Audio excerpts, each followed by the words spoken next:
eBay from Canada. Got it.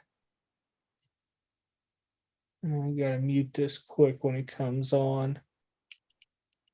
I'm going to turn the volume down on my computer so I don't get eBay from Canada. Boom. All right, now I gotta hit right, open link in new tab, and edit. Boys, welcome to the front yard breaks. We're going to talk about how cards are getting backdoored and just dropping the hell on down. But first, I got to do all the crazy stuff to the video. Oh, do. Oh, upload thumbnail. Where'd I put you at? So many things, so many things. This goes into the OverTime series. Done. I'll be right back. I'm going to grab something. Oh, boom. Boom. Oh, come on. Click it. Goes elsewhere. Love it. There we go. Where does all go? Now I got to type.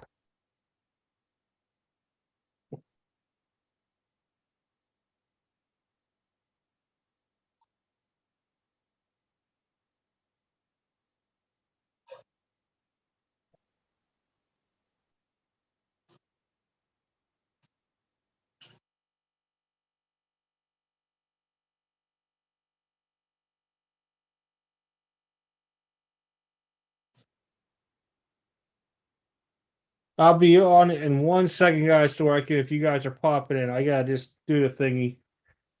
Get all the stuff set up and saved. All right. Let's have to give me some chips.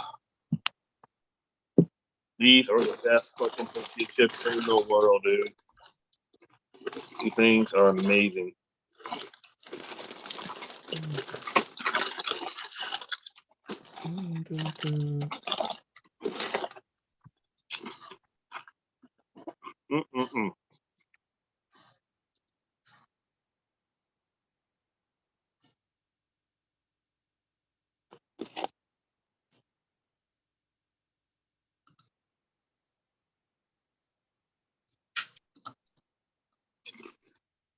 Should be enough there to get it to save.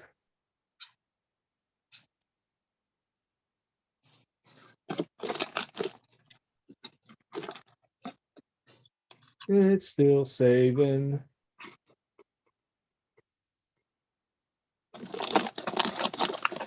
I see everybody popping in. I'll be over to chit chat in a minute. Don't be going nowhere.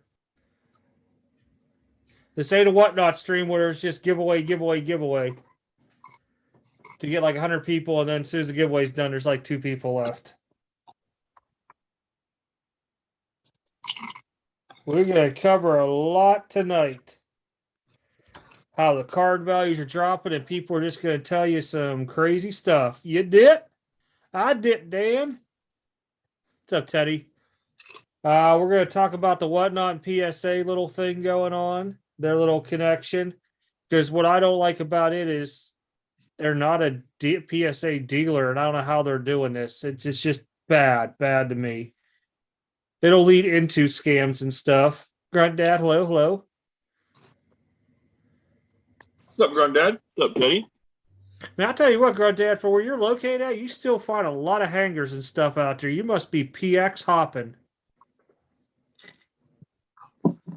I can just imagine if you could find like a local shop out there, all the T-Mall Asia editions of stuff you'd find. Oh, I can find retail for days now.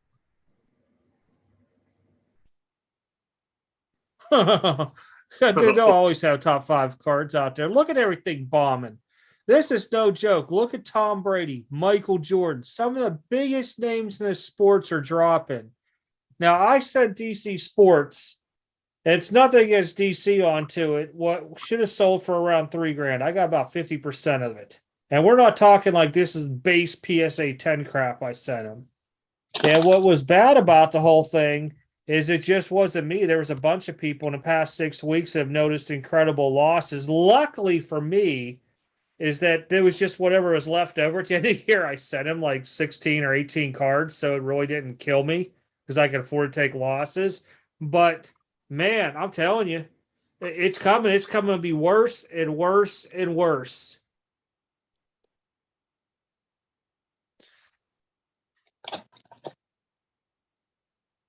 Oh, they'll be done here within this year there, Teddy. I don't see them last another year. Oh, I figured you can get that stuff over there, Grunt Dad, being Korea and stuff like that. I guess I just kind of looped it all together. I know it's China related, but I figured they'd pull that stuff out there to the shops. I just got a huge box in from DA Card World, but I don't even open it. I think what I'm gonna do is probably wait sometime next year. Maybe I'll do like a marathon opening boxes. That's gonna be a long, tedious process. I'm gonna have to get me like a 5,000 count box for all the base stuff to go into. Grunt Dad, you'll be happy. Amazing. Oh, Teddy, it's about to even get worse out there. There's no card that's safe out there. None. None. It don't matter what people tell you. I mean, vintage, but see, vintage was hyped so much that it shot way up. It's going to creep back down to realistic. Well, I'm not going to say realistic, but to where it should be off based off the hype and because of people being smarter. But all this new stuff, there was a guy or kid, I think he was like 10 years old. He pulled the Mac Jones 101 black, I think it was Prism, the 101 base, no auto. He ended up selling it for $100,000. This has been a talk now for about a month. And then I believe the guy bought it, sold it on the secondary market while Mac was still hot for like 160, 170,000. That card now, probably $15,000 to $20,000, maybe. It just shows you that if you can unload stuff soon as it opens with still the people thinking it's going to make a lot of money, it's just going to drop. Well, we had the junk wax era. We're going to have the junk slab era. That's what we're going to have. Well, Teddy, a lot of people they're starting to, not a whole big chunk. Wait till next summer. And this is what I'm thinking is, okay, so we're going to roll into tax season here starting next month. I think we can start e-filing on the 15th, but if I remember right from my thing, it's like the 26th, 7th, something like that's when the IRS will start accepting the freaking e-files. So with that being said, we know from then through April, people are going to get paid. Hopefully they get paid. Some people are going to take losses. But you wait till that money runs out and summertime comes around, their families want to do stuff, the wife wants to get some new furniture or whatever it may be. There's going to be a lot more. Road trips. Family trip. I've been watching so many videos from card shows and listening to these guys. There's like guys up in New York that don't even price their stuff. They just make prices up. I listen to it and I'm like, there's no way that's an $80 card. And I'm looking like this show is like 2 weeks old, so I'll look at comps from that time frame. Not even close. Oh, stuff like breaks, it's going to go a lot lower. And depending on the card and everything out there, I mean, now if you have something rare that you could bring to a big auction house, it's going to get you a little bit of money. It's not going to get you COVID money, but it'll get you money. But a lot of this stuff just plummeting. And I preached this for the last 2 years, and I said, this year's going to be rough after summertime through the end of the year. And it's really, really getting rough. Eventually, people are just going to be able to go back to shows and be able to buy stuff at realistic prices. And then we'll wait till the next person comes out and they have a big old social media plunge. And those people that stuck around and still have stuff are going to make a ton of money. They're just going to know, hey, we need to get this done in the next, 60 to 90 days here. Let's start getting rid of stuff at different stages.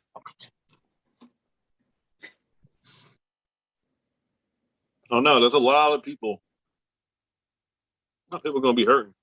I was told the last two shows, I didn't set up at these, that people were coming around just trying to sell their cards, and they would go maybe 10% under. Some people were 20.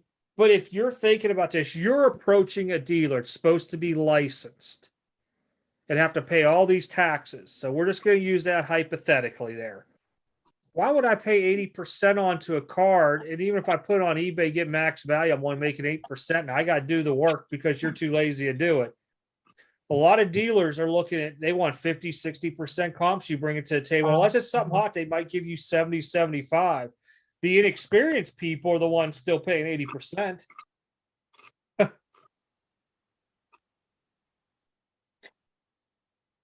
Oh man, I can just see those junk slab boxes going. I really can. I mean, you guys will see. I opened a box of Allen and Ginter up I had come in. I think that's tomorrow in Stadium Clubs the next day. I mean, there's nothing crazy in it, and I actually made the video shorter so you guys have to see me open up all the packs and stuff. But realistically, I think I spent like 180 on the two boxes, 185. I was gonna offer them up for like 2.25, and I'm like, man, these are hard hits.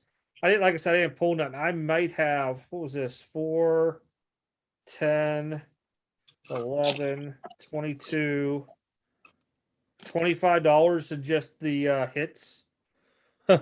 I won't even come close with the other stuff at all. Box prices are next. I'm telling you, this next year they're going to start dipping down more. It's insane the amount that these cards are dropping. You can look at anything across the board, which they're calling SP, SSP, or triple SP. Stuff's going down, down, down, down. There's stuff that, it's realistically to where it should be and probably won't drop, and I'll just use a couple examples. Well, I won't use Barry Bonds because he might make Hall of Fame.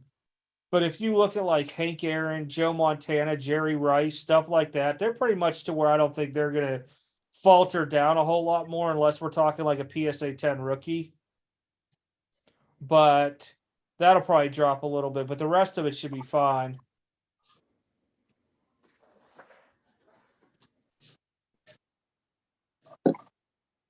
Yeah, that's what I used to do all the time, Grunt Dad. I would look at all the cards I got onto it, make what I can, keep a couple for long term, and then didn't care about the rest. Whatever I got, I got. But now I'm so selective and setting in, it's not even funny. But I'm going to be that guy going to tables now where people are just set up at probably, I don't know, maybe next year, maybe even this year I'll do it. And I'm just going to start telling people, I'll be like, dude, I'll give you 60% of what it's worth. I mean, you're not probably going to end up selling it here. I'm going to be honest with them. You don't want to do the work and sell it online and lose money to eBay. I'll do it. But I'm not going to buy at 70%. It's going to be lower bulk deals.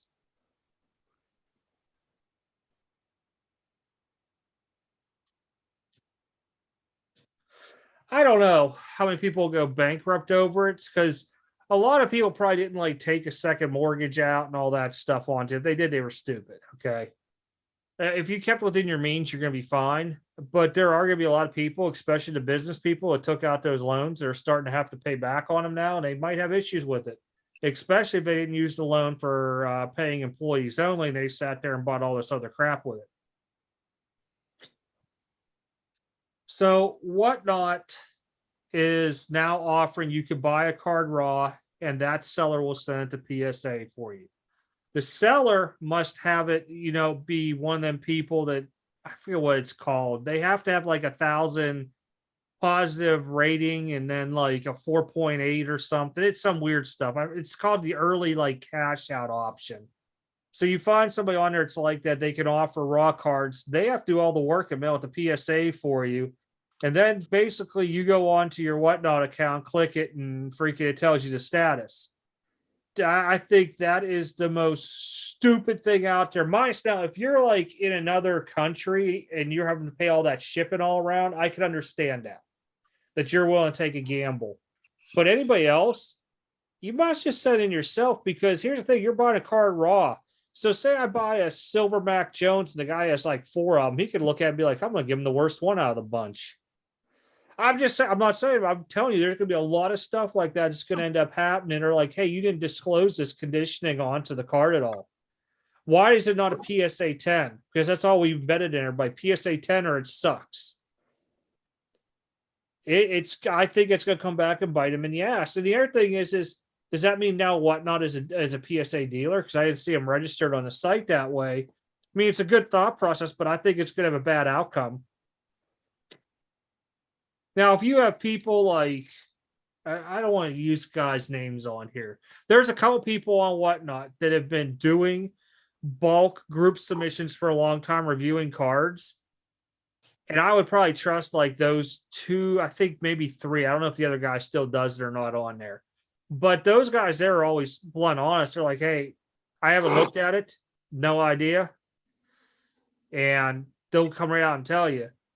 But they'll also tell you, man, I ain't sending it. It's off centered. There's a divot here, whatever it is that they don't like.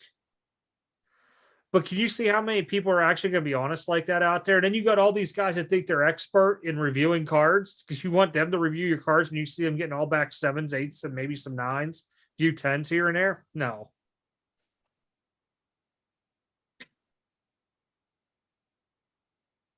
Yeah, I don't know who that is. There's very few people I've known that were doing bulk submissions way prior to COVID that I would trust on my stuff. If I was to do it that way, but more than likely, I just have them send it to me and I'll do it myself. Yeah. But I could see, like, I don't know. Just a couple of people used to come in here from Canada, and I know it's expensive to ship up there. Then they'd have to ship it to PSA, then get it back, and all that hoopla stuff. I could see them maybe possibly taking chances. But I just don't see a lot of sellers. They can't even put in the descriptions of the cards right into the dang WhatNot stream.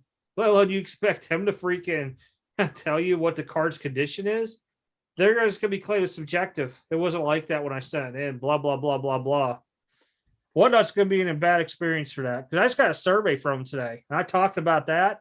And I also talked about them giving all these top influencers money where they should have actually fed that money equally across to people that's actually been on there for a long time, the smaller people, and said, hey, here's, $2,000, go buy stuff, film it, sell it on WhatNot, whatever it be, maybe Merry Christmas, whatever it could be. I just didn't like that at all. And I know people that are big sellers on WhatNot that didn't get the money. They haven't done free vouchers in a long time, Granddad. They're not going to do them again for a while. They stopped doing those when everybody was getting 30 like different accounts and just using them. People would use, like, if I want, I'd put my account, then make my wife account, make my kid an account, my sister an account, make my uncle an account, and then just get all the free vouchers.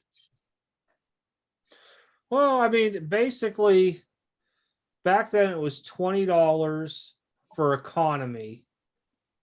If you bought,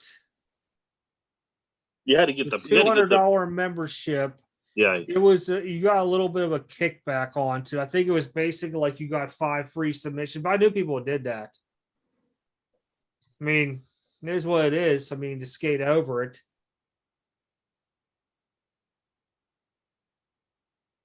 I don't think they've opened up for new memberships, have they? They have. Have they? Okay, I need to get one. They're $99. Huh? Need to get one then.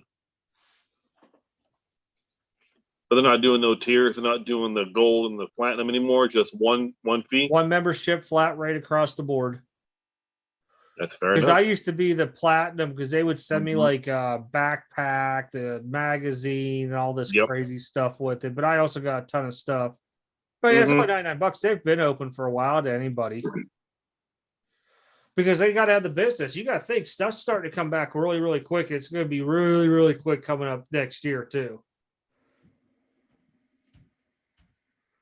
When you're talking about bulk stuff coming back in 4 months, that's pretty dang good. Some at 3 months. Well, the tracker's on yours. Yours is in a QA2. Mine was in the QA1. Mine's value. It's more expensive. Mine wasn't the bulk quarterly or monthly special. The monthly special will probably be done, I would guess, somewhere by the end of the month. Probably about around 3 months, it'll be gone. Value for me, probably, I'll probably have a list disappear next week and they may ship it the following week. I mean, and you got to remember, I mailed the value out later too. There was only one card. Granted, really hope it's a 10. I really do. I know it's going to say like 8 or 9. I got the Degrader of Death with one card. But yeah. You guys be careful out there, man. There's a lot of craziness going on out there. So much. Every time I turn around, I just keep looking. I keep seeing also all these people saying, the hobby's alive. It's so great, is it? Maybe if I'm going out there and buying at 50% and reselling at 70, 75, and I'm doing it in massive big bulks, yeah, for me, it'd be great. That's a lot of work you got to do onto that stuff. I mean, if you got a card selling on eBay for 10,000, you could pick it up for 7,000 and flip it for 8. Yeah, I guess that's good for you, but not for, got somebody coming in. Cora. The market's down, but it ain't dead. Oh, it's not gonna die, but it's been declining for a while now. It's dipping. It's gonna continue to dip. No matter who's out there preaching the top 5 hot cards of the week or this. So look at LeBron stuff. It's dropped. Jordan stuff dropped. Top 5 this week. Reggie Miller. There's some crazy stuff when you start looking at it all out there. And it's just by me looking at prices of cards because I'm like, how much is this going for right now? And I look and I'm like, this thing is dropped. I mean, you look at stuff stupid like Mac Jones silver at one time frame was what, like, I don't even know. I'm guessing like 1,500 and now it's like 1,500. Or no. It was 2,500. It's even lower. It might be like 600 or 700. It's low. I just remember looking at it because somebody had one.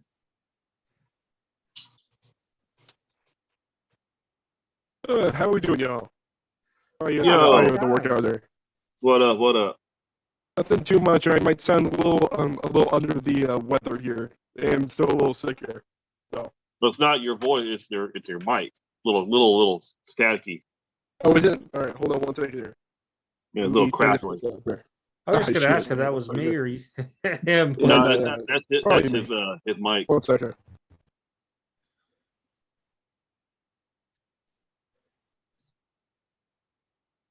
Yeah, I see a lot more breakers being done. I know a lot more they're calling it quits next year. Personally. All right, is that a little better? No. Damn. Shit. All right, 2 seconds there.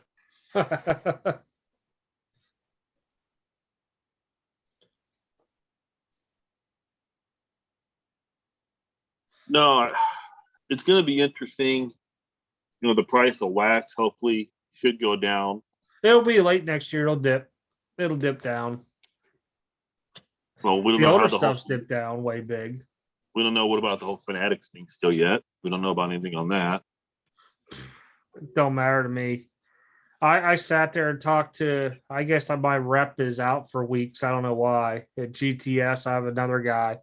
And I just talked to him real quick about it. He's like, man, ain't nobody know nothing that's going on out there. I said, well, I tell you now, you ain't getting no Tops products. And if you do, I might just go buy them elsewhere where I have like a VIP membership and I get a percentage off the same price you're going to sell it to me for. And they give me free shipping no matter as long as I'm over 200, not over. I think now the GTS is like 850 or something I got to spend to get free shipping. David Adams was like $200 because I had to call them and ask them because I did multiple orders. And I'm like, hey, I know they're all over that, but you guys could just put them, package them all together. So she hooked it up. Kudos to her. I think her name was like Kirsten or Kristen or something. Christy, I don't remember. Sorry if you're watching, but you did a phenomenal job. All right, is that a little better there?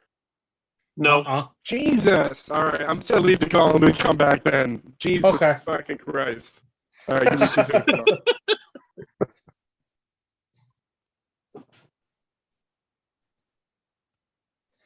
But yeah, I mean, I sat there. I was looking at a lot of this stuff over Black Friday through the Cyber Week and all that. Now David Adams has the 12 days of Christmas going on. Everybody's trying to sell to make their numbers for the end of the year.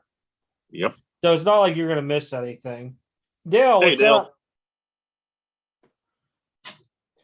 But yeah, I mean, I'm buying the wax just to eventually open and probably grade stuff. I mean, like I said, I'd like to be the guy who pulls one of the Jordan autos. Very few that are out there out of that product. That'd be awesome to have my 23rd that I actually pull myself. That'd be great. You'd probably see me set the card down very gingerly, hear me screaming, and I'd probably go streaking in my neighborhood. Please don't. I don't want to get a phone call from your mother saying, Jason's in jail. Can you help me? She can't get in my phone. You're good. Only one person knows how to get my phone. Well, actually, I guess she could bring it and use the Face ID somehow on me to open it, but that'd be hard. What's that called? Skybox Metal Jordan. I don't even know if anybody's pulled any yet this year. I don't want to get another weird text at 10:30 at night. Jason's in jail. Wow, nobody's pulled a Jordan Auto yet out of it. I don't know what his problem is. He just started screaming and ran out the house naked. Oh, here we go. These are actually nice looking. $5,600, 43.36. I like this. So 3 have been pulled. 2 Group A's.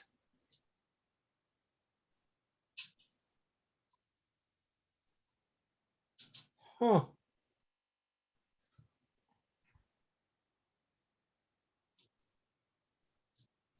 Craziness.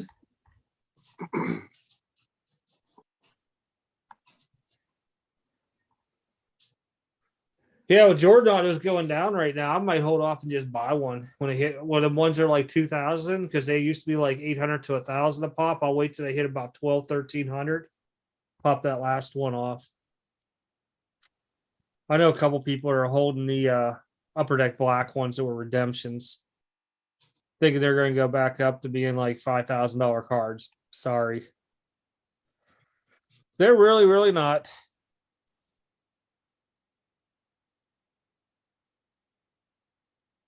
Here's what I heard. LaMelo Ball and Justin Fields are not signing anything. There was somebody posted it in one of the groups, something, and I don't have it now, but they talked to Panini. And it dealt with the redemption process. I guess he's holding a bunch of LaMelos and Justin Fieldses. And they can't get him to sign it, even though they're under contract. So there is nothing, unless that card was live. I don't know if they're going to do it, both of them. So be aware if you have any of those redemptions out there, because they're talking some craziness about the whole thing. And it's been settled that the Panini has said the day you enter that redemption is the day they're going with the value, regardless if it goes up or it goes down. And I think that's the fairest way to do it. Hell, you're still waiting on Tyler Hero from like 2 years ago. Yeah, 3 years ago. And now they're also not doing combined tickets anymore, to where they'll like combine your redemptions to give you something bigger on. It's all going to be equal one-on-one. Oh, I got like 5 or 6 of them right now, and I'm still waiting on them. But yeah, no, I've been waiting for that damn Tyler Hero for his rookie year.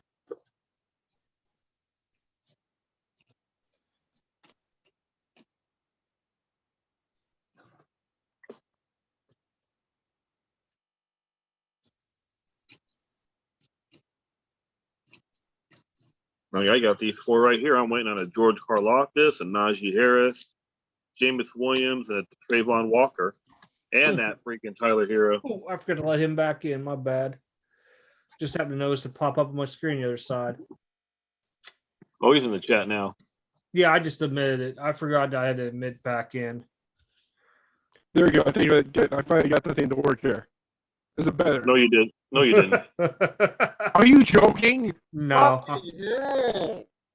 If there was a way I could like show you how it's crackling. Yeah, I don't know if it's your I'm mic. gonna use on. a different mic. Fuck this shit. Jesus.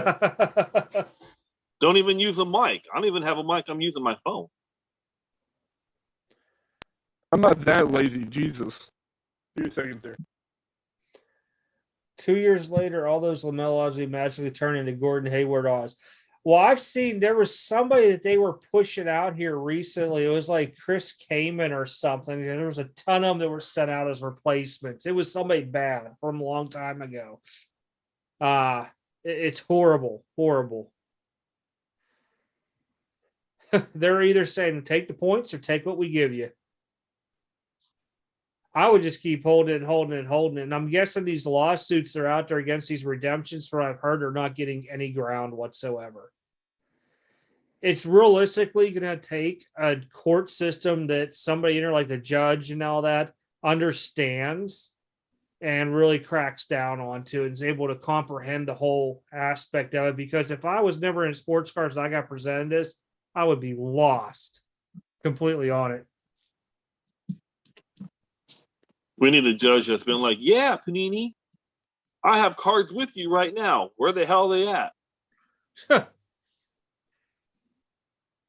Yeah, I think we're gonna. Anybody's holding on Panini. I only got one redemption. It was some contenders guy from the Rockets. I don't even remember who it is. Well, like I said, I got like 5 or 6 are there right now. They don't come back. If it expires, you know, the whole, do you want a replacement or do you want points? I'm gonna be like, just give me the goddamn points at this point. Then I can just go pick a damn card eventually. I used to hold the cards if they were good till about a month before they were ready to expire, and then I would sell them if they weren't live yet. Because there's all kind of people, especially if you hold off like about a month before the national, people go crazy to buy that stuff. Teddy, I don't care. Oh, wait. We won last week. We beat the Ravens last week. We play the Lions this week. Do I think we win? I don't think we win against the Lions. So them damn Lions can put up points, but they can't stop nobody either. No.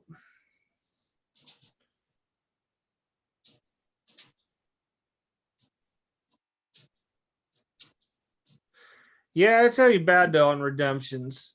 I even heard Topps doing some crazy stuff now, just giving you a couple basic packs. Here you go, sorry, and some plain autograph. It probably some pitcher signed 10,000 extra copies of.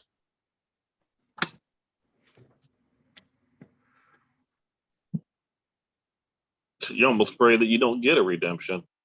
Well, I think it'd be funny is that if they came out and this actually say redemptions became,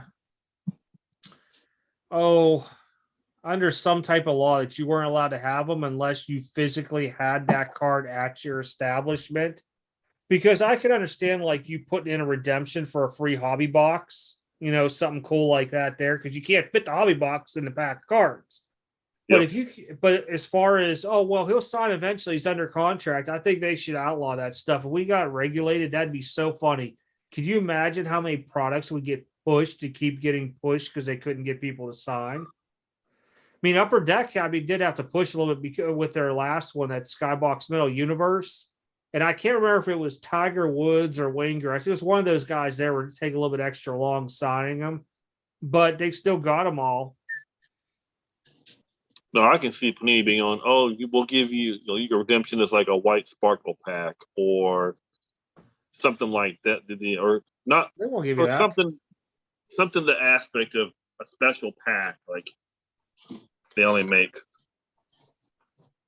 No, I think that would be an awesome thing to do. Instead of, you know what? If the guy ain't signed, you don't have it by such and such date, it gets pulled out of it. If you want to do redemptions, instead of selling the white sparkle packs and stuff, put them in there like, random packs, hey, this is your odds of hitting one. You get one, you redeem it, they can mail it right out to you. Yep. And the thing is, like, if you're missing rookie cards and those rookies aren't signed, the way if they become a superstar vet, how hard it's going to be. Yep. So I think that, you know what? And it also would make it that maybe only your high-end products have that rookie card into it, like Flawless, NT and stuff, and all your little stuff that's out there doesn't get it. it starts making those autographs more rare. Instead of them all trying to make $10,000 per fucking box and stuff like that, make it worthwhile to where people are like, this is really a cool aspect. Go get pure collectors that have been doing it for 10, 20 years to give you the ideas. Put all these dudes in with college degrees that have no idea anything about marketing except for how to go play on Twitter and Instagram. Well, like you can also do like let's say for Prism football, a special your redemption a special Hall of Fame pack where you get 3 Panini exclusive only cards, but one of them is an auto of a Hall of Fame. Or you do rookie they have those autographs. Well, yeah, but the autos, if they specify autos will be live in the packs, and yeah, like they did at a rookie one, you get 3 like I don't know magenta cracked ice cards that's only exclusive to the redemption program, and one of the 3 is an auto, or low numbered, or something special to that aspect instead of waiting for your damn redemption of a player who ain't gonna sign a la Tyler Hero. Well, I think Fanatics is going to regret here in about 2 years, to be honest. I really do. I think that they're going to see the pure headaches, that they're not going to make money. They're looking at COVID money still. And they're going to have to come with new ideas to intrigue everybody. I think everybody's going to be, some people are going to be intrigued because it's Fanatics. And they're going to bomb it. It's going to be bad. Look, they're offering a Montgomery Club again. Everybody's like, ooh, Montgomery Club.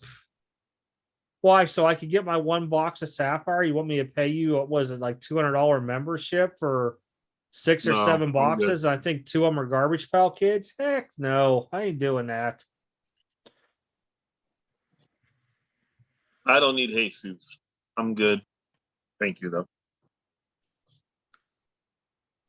Oh, yeah, I seen. Fuck.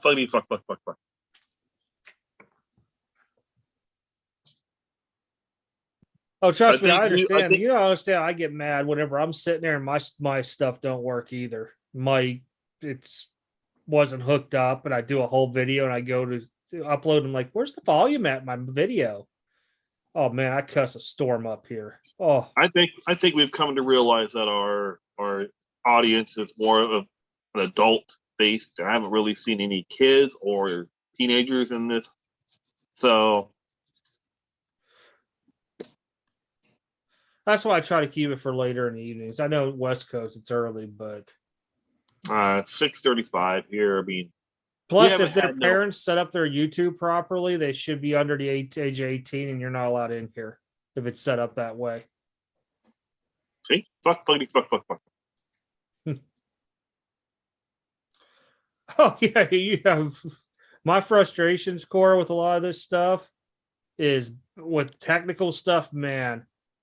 I swear worse than 20 Rangers and 40 sailors put in a room. You have innocent ears, Grunt Dad. You are in the wrong profession to be having innocent ears. I'm trying to remember some words from where he's at, and I cannot think of it. I'm thinking of Thai words. You are in the wrong profession to be having innocent ears.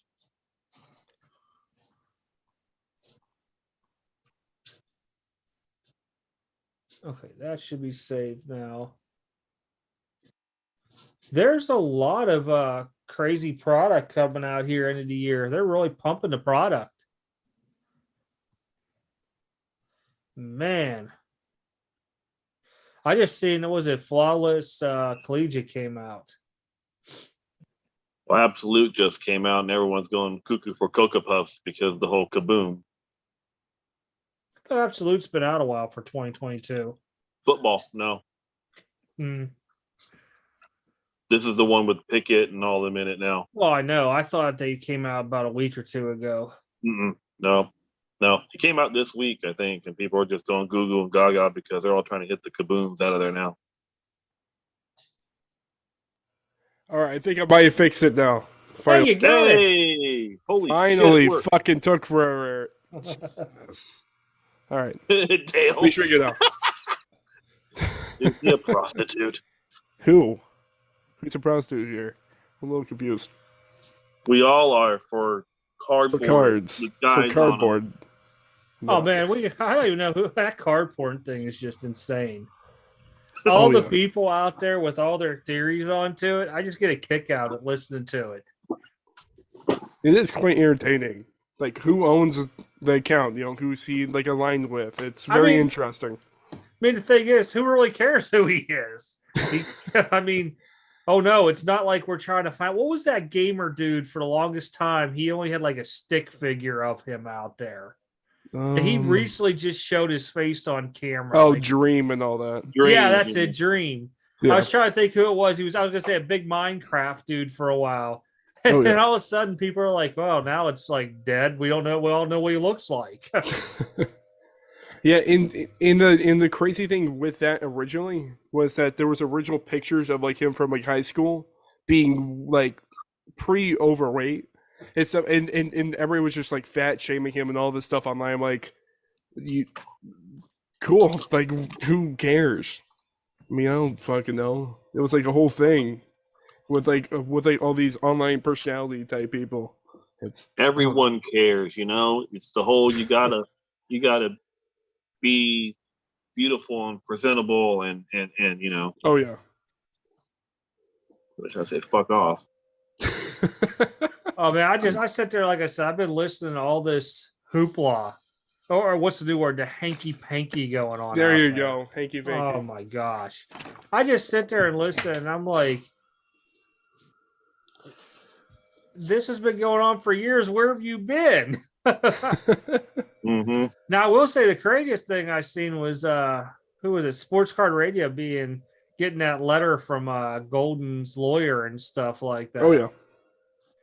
Basically, it's a cease and, you know, stop doing this and that. I'm kind of curious how far they're really going to take it and stuff. Because realistically, all the proofs, the videos, they said alleged and everything else, they give it all. I don't think they really listened to the whole videos. And I thought the best part was where the attorney was calling it jerk offs and he kept playing it. He was saying the other word, jack offs. And I'm like, who wrote this up? Was it just like some dude's secretary write something up and send it off? It's very interesting because it seems like it's like one of those like slap type like, you know, like cease and like it's just like lawsuit things, because there's nothing legally binding there, because everything to his knowledge it's there, and that's the law. You know, it's basically according that he one maliciously went after him and two falsely knowingly went after him. And all the stuff's there. It's not like he didn't know that all that stuff was false. It's out there. It's public knowledge, and all that stuff's out there. There's nothing legally there that they can sue like after. It makes no sense. It's very interesting, to say the least. When I sat there and listened to it, and I actually read the thing because they had posted on their website. Yeah, I just laughed, and I'm like, wow.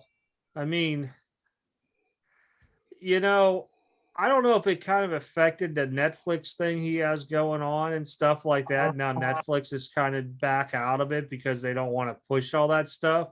Yeah. But could you see something funny like as if Kobe Bryant's wife finds out and hears that he wasn't paid from that old company for doing those autographs, and all of a sudden she starts pressing that issue? The scoreboard? Ooh.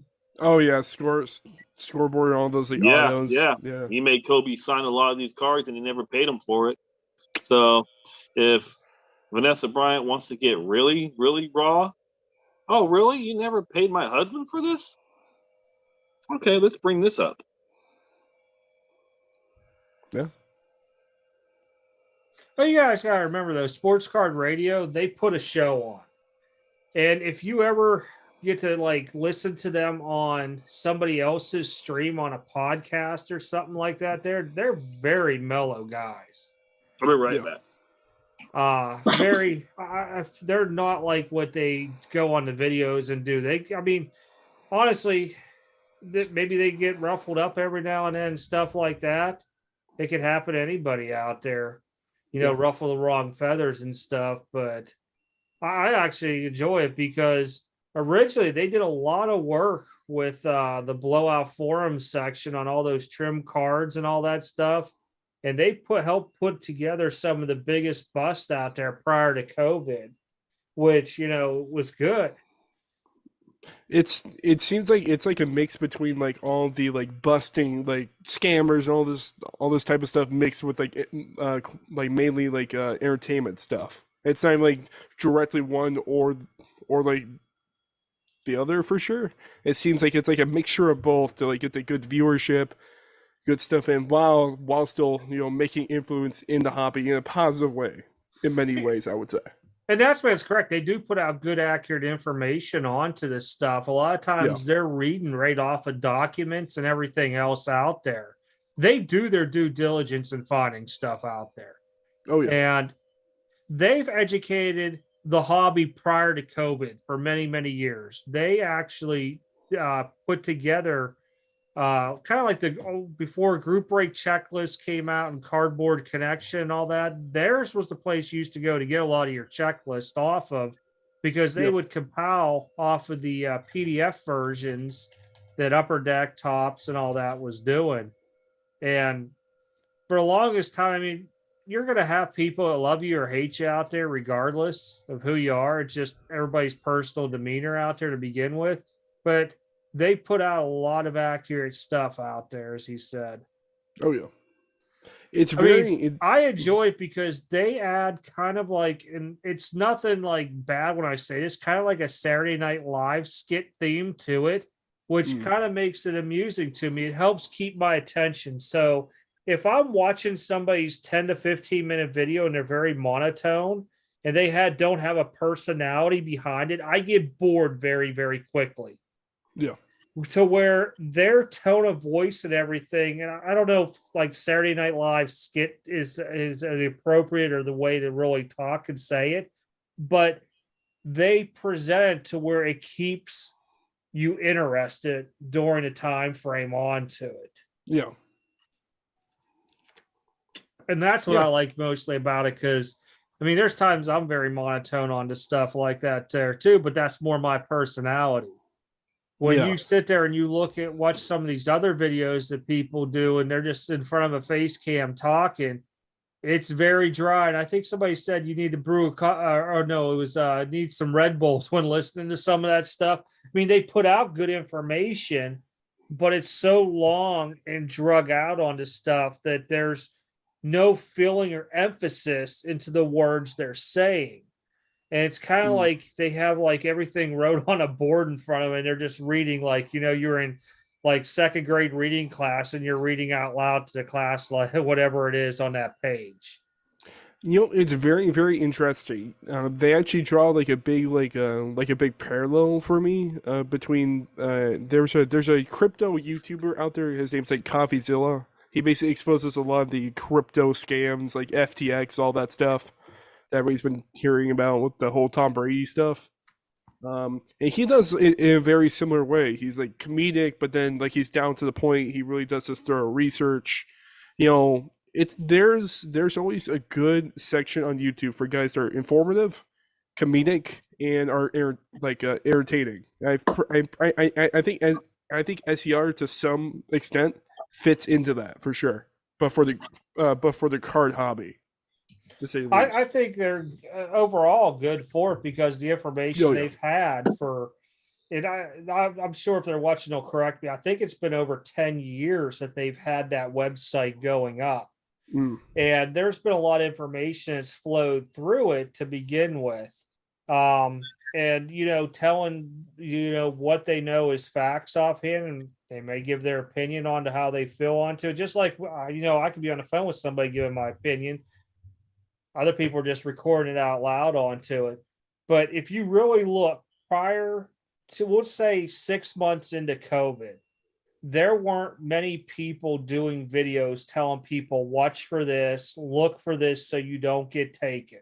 Very, very few people, if you go back. It's a recent trend within the past year because people are wanting to do content. And that's what they're calling it. And they're just pushing stuff out. A lot of people don't know what they're talking about. they'll just sit there and watch a video and they'll just want to hurry up and talk about this here and that's it and move on. If they got to ask questions live during a stream, they would probably not know what the heck they're doing. I feel like the biggest example of that would be Jeff Wilson, to say the least. I mean, like literally, you ask him about anything about soccer, anything about NASCAR in depth, anything about baseball. I mean, Bo Bichette's a Dodger, right? Bo Bichette is a Dodger. Exactly. I mean, seriously, whoever edited that should have caught that. I'm sorry. Mm-hmm. That's just horrible. If he's not reviewing the videos before his editor pushes them out, that's even worse. Mm-hmm. And that just shows how complex that man's life is, because he's in all these different businesses across the board.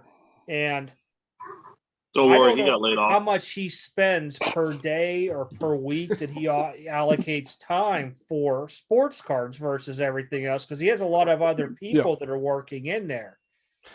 And I can only speak of guys that I know that have had businesses before COVID that have been booming and stuff. And a lot of these guys have to do weekly meetings with eBay because they're top, 10% sellers out there. They have meetings with all kind of different things out there. So to be able to do a lot of your extracurricular activity gets harder. So I understand having to hire people out there. Oh yeah. And the thing is, I will say with him, he's a good guy. Honestly, he's a good guy through and through. It's just the thing is, I think it's a little hard when you overreach in the boundaries and things that you do not know about and speak about that as if it's truth, like the verbatim truth. Like it would be different if he's like, oh well, the thing is, I believe in this guy. I don't really know too much. Like in the video, but I'm pretty sure there's a different in context and a difference it comes off as if you present it as if you know that sport well. Now, soccer-wise, there's been moments that he's definitely said he's not knowledgeable, which I appreciate. If he's going to make videos about buying certain cards, that's great. He should do that. But when it comes to like certain things like baseball or like a few like others, it's murky, to say the least. A little bit.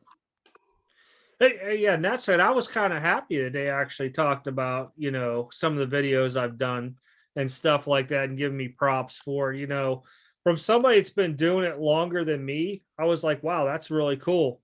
Yeah. So yeah, I mean, I was really happy with it because I didn't even know it. I was getting flooded with messages. Have you watched Sports Card Radio today? You're on it. And I'm like, I am.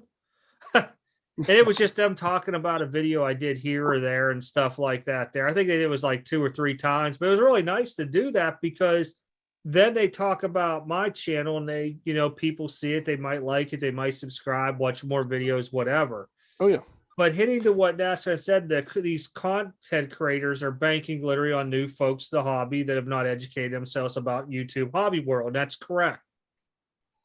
Here's the thing. If you look videos, if you have beat the YouTube, whatever it is out there, criteria, I think it's like 1,000 subscribers and like 4,000 watch hours, and you'll get that over time if you're putting out videos, but you have to do it within a year sliding window. You become monetized. Now with the sports card world, you're not going to make the money that, like, I don't want to use Mr. Beast, that's like craziness, but some of the other guys, they're doing like these daily vlogs, these contests and all that stuff. You never will, to where they're making tens of thousands of dollars a month, hundreds of thousands, millions of dollars off of YouTube revenue. Never will in the sports card world. It'd be impossible unless you could break the algorithm and do something like, I'm selling off my collection. I'm going to show you guys me donating the money I get to like homeless shelters and, animal shelters. Yeah, you'd probably catch some huge, increases because you'd reach all kind of people for that. Yeah. Being close to people that have been in the 500,000, few million, gaming channels, those get big. Like just knowing them and personally and stuff. God, it is insane revenue even just from YouTube alone. But it's just the fact is, in the sports card world though, it's very, very interesting. It seems like you have more influence there in the market. You do. In many ways, you can make a lot more money sometimes card wise than these smaller gaming channels that are bigger than some of the biggest sports car channels. Yep, because it's not regulated to anything that we Exactly. do. And so, and that's where I was trying to touch. If you look, and I can't pull my stats right now, but I was telling Joey, on a good month, I might make $170 off of YouTube revenue.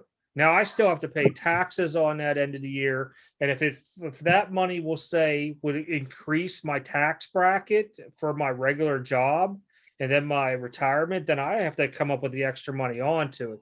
Normally, Wes, what I've been doing is like the football pool, I put a little bit more money into this year because it comes out of the YouTube AdSense revenue.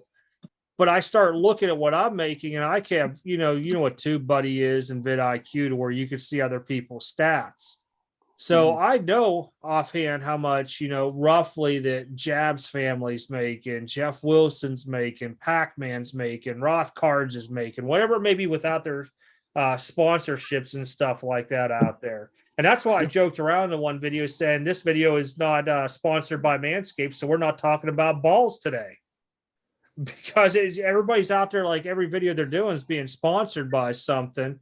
But, here's the thing is how many people actually use the product, like the product, and would, give everything they have into that product. And this is the best thing ever without being paid to begin with. Yeah. Wait a minute. We're not talking about balls. We're not talking about balls tonight? No.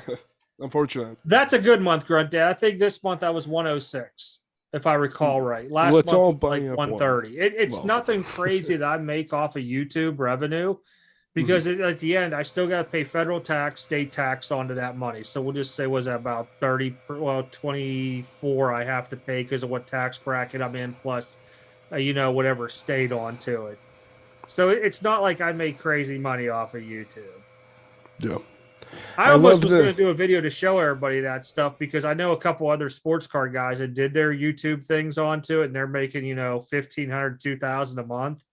And how they're doing that, I'm good for them because you need like 20,000 subscribers and hopefully 1,000 of them watch each of your videos. Yeah. It's 40. Yeah, you're right. Let's all buy F1 lol. I remember that whole pump and all that stuff. That shit was crazy for a while. Mick Schumacher and all that fun stuff everybody was saying to buy. He's not even in the F1 anymore. He got kicked off his seat in 1 year. Tells you what everybody else knows.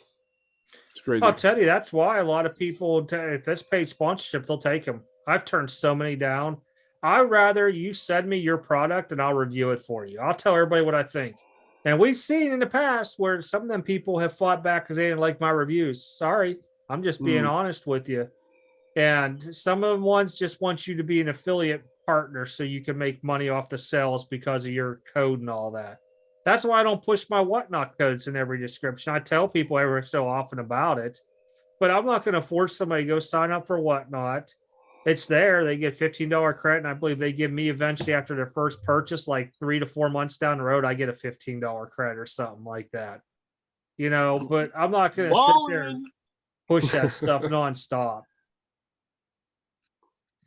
Just face it, you are a product whore. Yeah, I am.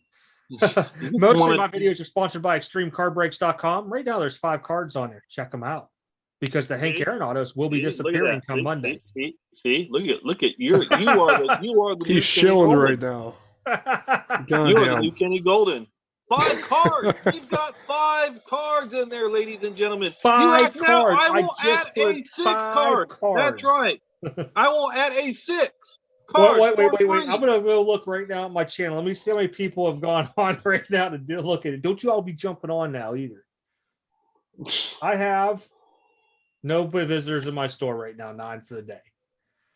I mean, I really don't care. I just put it up there because if people want to buy it, they can. And I just bought that Crosby rookie today, and I want to bang my head for doing it. Oh, damn. Mm-hmm. Yeah, I bought the Fleer Hot Prospects PSA 9 out of 199. Ooh. Spent a little bit more than I wanted to on. I figured, well, I'm sitting here with 16 Hank Aaron autos. I'll pick 2 out and throw them on a website. If somebody wants it, they give them. If not, they're just going back in, and I'm just fine with it. I'm assuming it was an auction right then. I would assume so. What's that? It was a auction. I would assume then. A buddy of mine bought it, And he offered it to me first because he had another guy who would buy it for sure. He sold it to me for exact cost. I had to cover all the fees, of course, and shipping and insurance to me. Yep. He got a good deal on it, I mean. But that's the way we do stuff like that between a little small group of us. I'm trying to catch up on these comments here. Thoughts on some of these guys buy. A lot of people buy subs, Nats, man. But the thing is, depending on who you buy them from, say these subs are coming from they're expensive outside the United States.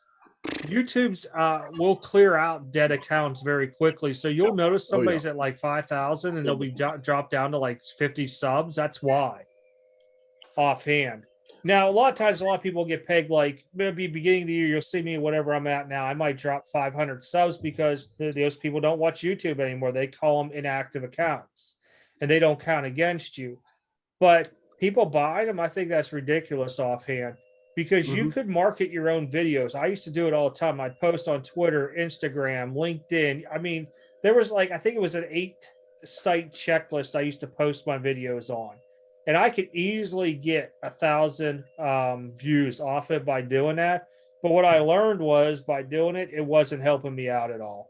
And it was just costing me a lot more work. And because you'd have people watching your video for 5 to 10 seconds, they click off it. So then now all of a sudden your click to view ratios down and all this craziness.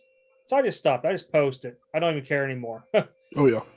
Occasionally, if I think it's a really good video, I might talk about it on Twitter. That's about it, or on my Facebook group. And the thing is, go ahead. Jesus, this mic's. Why is YouTube reckoning the videos with no subs? Well, here's the thing: is so on YouTube, if I'm live right now, I could buy right now a live audience if I wanted to off the internet. We could have like 1,000 people in here. If they all start commenting. And they all start liking the video, it shows the YouTube algorithm that people want to watch this, and they'll start busting it out, and everybody's thinking, hey, watch this, watch this, watch this. Oh, yeah. I've even seen where people have taken their videos and they've gone through AdSense and paid as their video to be placed on other videos as one of them skippable ad things onto it to draw people into it. They don't make money back. They lose money, but they'll gain subs off of it. There's all kind of crazy stuff out there because there's times where I got like really frustrated like 4 years ago and I was looking at all this stuff and I was watching people do it and I'm like, man, this is just stupid. Why do you do this like this? And the thing Teddy, just wait. You know how they have the NASCAR and you have all the ads and, you know, the sponsorships? Wait, give it about 2-3 weeks. In the back of Jason's background, you'll have one for like Copenhagen. You'll have one for like Manscaped. You'll have one for like, you know, something else. Oh, there it is. I have to find it on my screen. You'll have it in the background. Not you won't have to say anything. They'll just be there like Raycon, freaking this. It'll be all over the place in the background. Just wait. The thing is, I will say that going back to the whole sub things though. Also, that stuff's like hella expensive too. It's really expensive to do all that. It really is. Jesus Christ. Today we're sponsored by Backyard Brakes. No, I'm just kidding. We're really not. That is a Tesla. Wait, that's a Pokemon one. Where'd my one go? There it is. All right. That is a Tesla. That's a Tesla. That's a brand new island. That you never got. You're a brand new subscriber. I ain't giving that to you. I mean, what with it all? Have you heard about the Stripe payment? Yeah, hey, Grunt Dad, I already have Stripe for my websites, and I've used it for another website before too that I was selling on. So it was real quick and easy for me to do it today. It literally took me like a minute. But I think if you have to go through and virtually set the whole thing up, it's a couple minutes.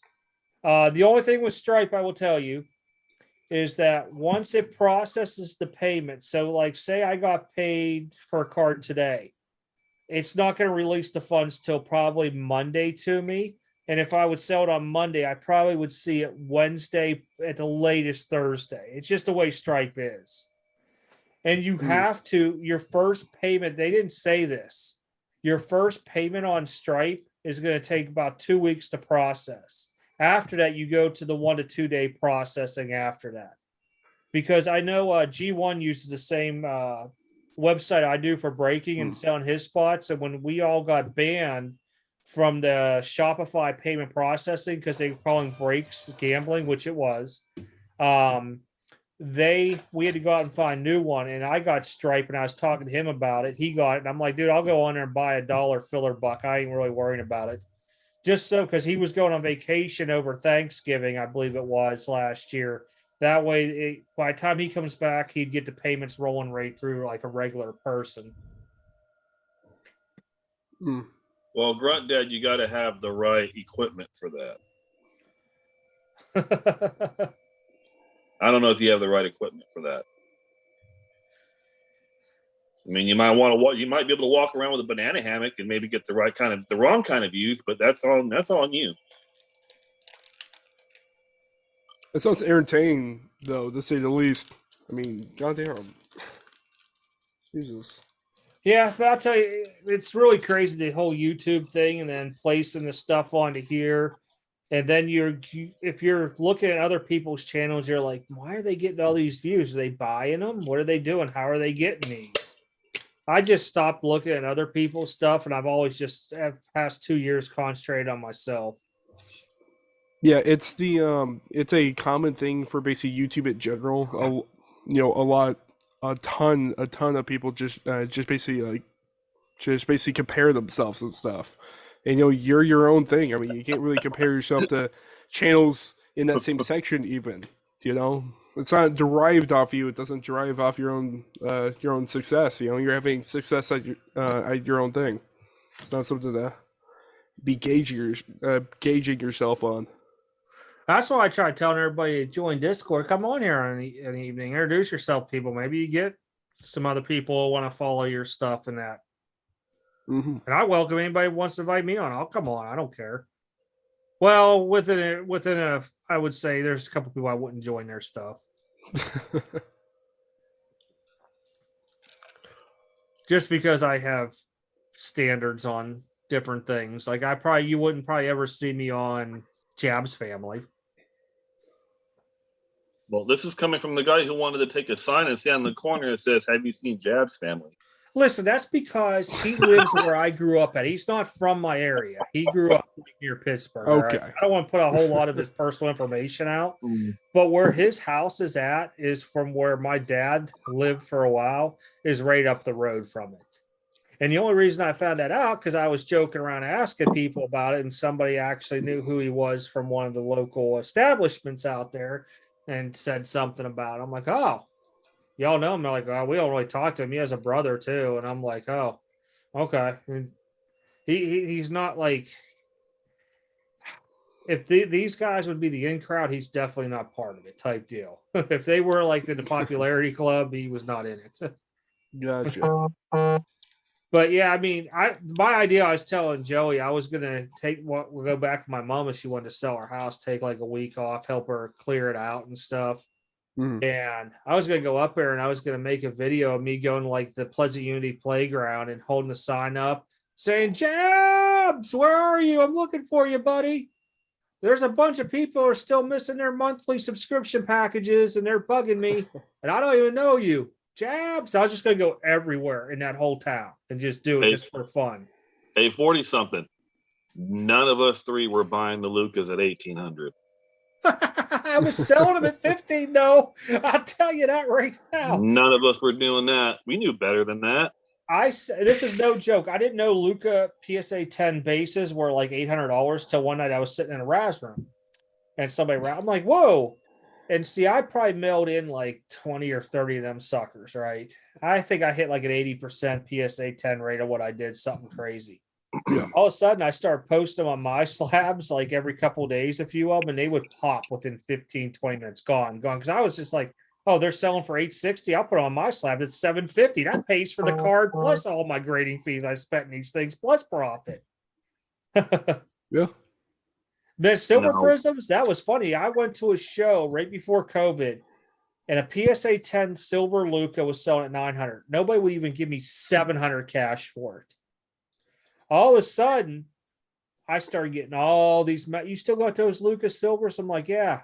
well, how much you want for it? I'm like, dude, they're selling for like $4,000. I'll give it to you at 3,500. Nope, I can't do that. About 3. I'm like, no, I'll post them on my slab, sell them all day long at 3,500. There you go. I don't have a single Luka rookie card. What's that tell you? Yeah, well, that card shop's been open for a while. It's in a town called Greensburg, Pennsylvania. And a couple buddies I know that are from out there have gone to it and said it was a hole in the wall dive. And they explained to me that because we grew up in the area and we knew some of these little card shops. And you had like the vendor box, which our 6th grade teacher owned, was a nice establishment. You had one that was a mom and pop shop out there, and there was a couple other ones that were really ratty in another area. And they said, man, it looked worse than that going into the shop. And I'm like, what?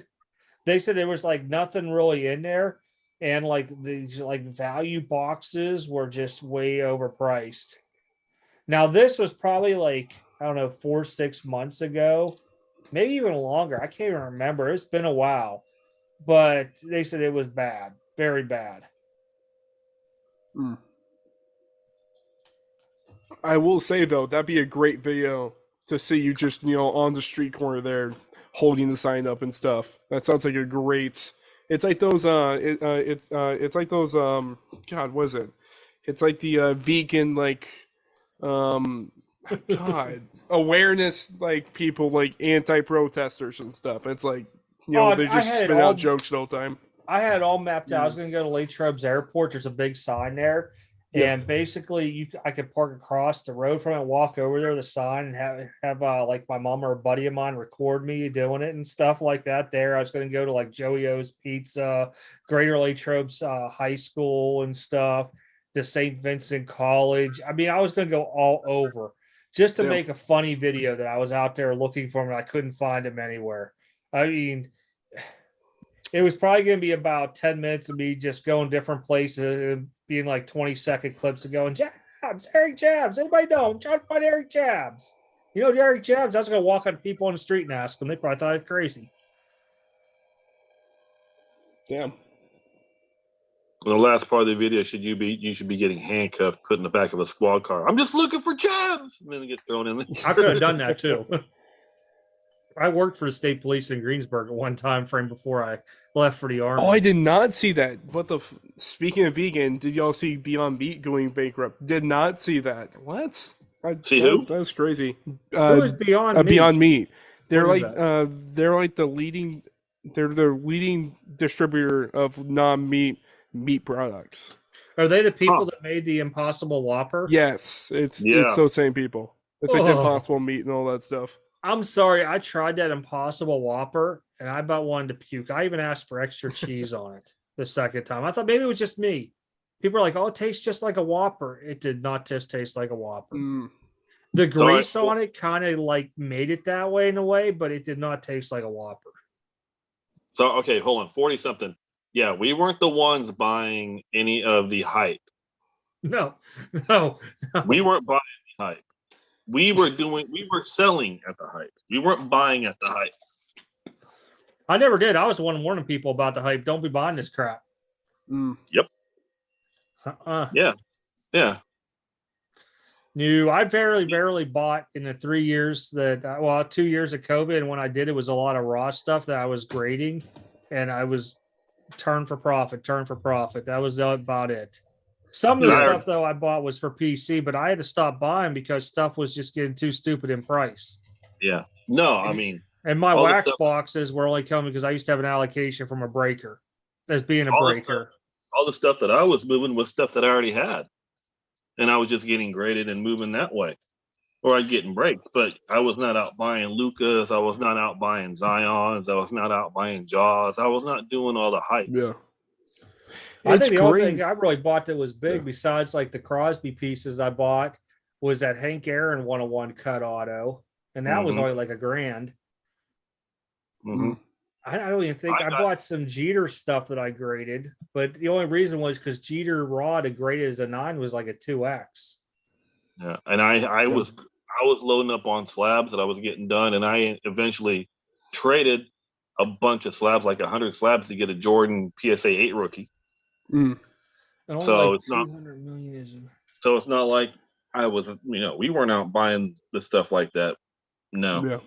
It's crazy with the Donruss Mac Jones though. Literally went That was 3K, dumb. 2.2 in 1 week. Dumb. What was the card that I know what it was. Those Herberts. Remember when I got the mosaics? And they were $1,000 a piece. Are you joking? Jesus fucking Christ. These are going to sustain. I literally ran them at $900 and they were gone. I think the Attn I sold them at like 7 something. I was there's no way this is going to sustain. The pink camos or the greens and stuff like that, when we were getting those, I was like, oh, cool. I'm going to get it, send it in, grade it, move it. I mean, done. It was dumb that they were going for that high. Oh, yeah. No question about that. It's just a base parallel. It's not even numbered. It's not even autoed. But the mosaic. Because honestly, the only 2 Herberts I kept autoed was the Prism RPA, the second one I hit, the PSA 10, and the Purple Power Scope Select thing I hit. But those were also just in filler random numbers too, so I really spent a lot less onto them. Yeah. How can a card be worth 10 times when a player never touched the court, field, no rings explained? It's called hype. It's called people building the hype up to tell you this is the next best thing since sliced bread, and people eat it, and they will go and do it and buy it, and then they will have instant regret within 5 or 6 months when the guy flops. And we wonder why some sports card influencers have a thriving channel. It's because of stuff like that. Oh, yeah. Just tell me what to buy. Jason Dominguez never played a day. Look at what his prices were. Now they've come down. Jesus. I ain't gonna lie. But if you look, so this is something that was talked about like 15, 16, 17. It was very affordable to prospect. So like a Tatis Gold, you would be able to get for, probably raw, maybe a PSA 10 back in the day for like $1,000. Yeah. Which was reasonable because it was a lot cheaper. That's pretty much what you're buying a freaking raw at now, even during a time frame for that stuff.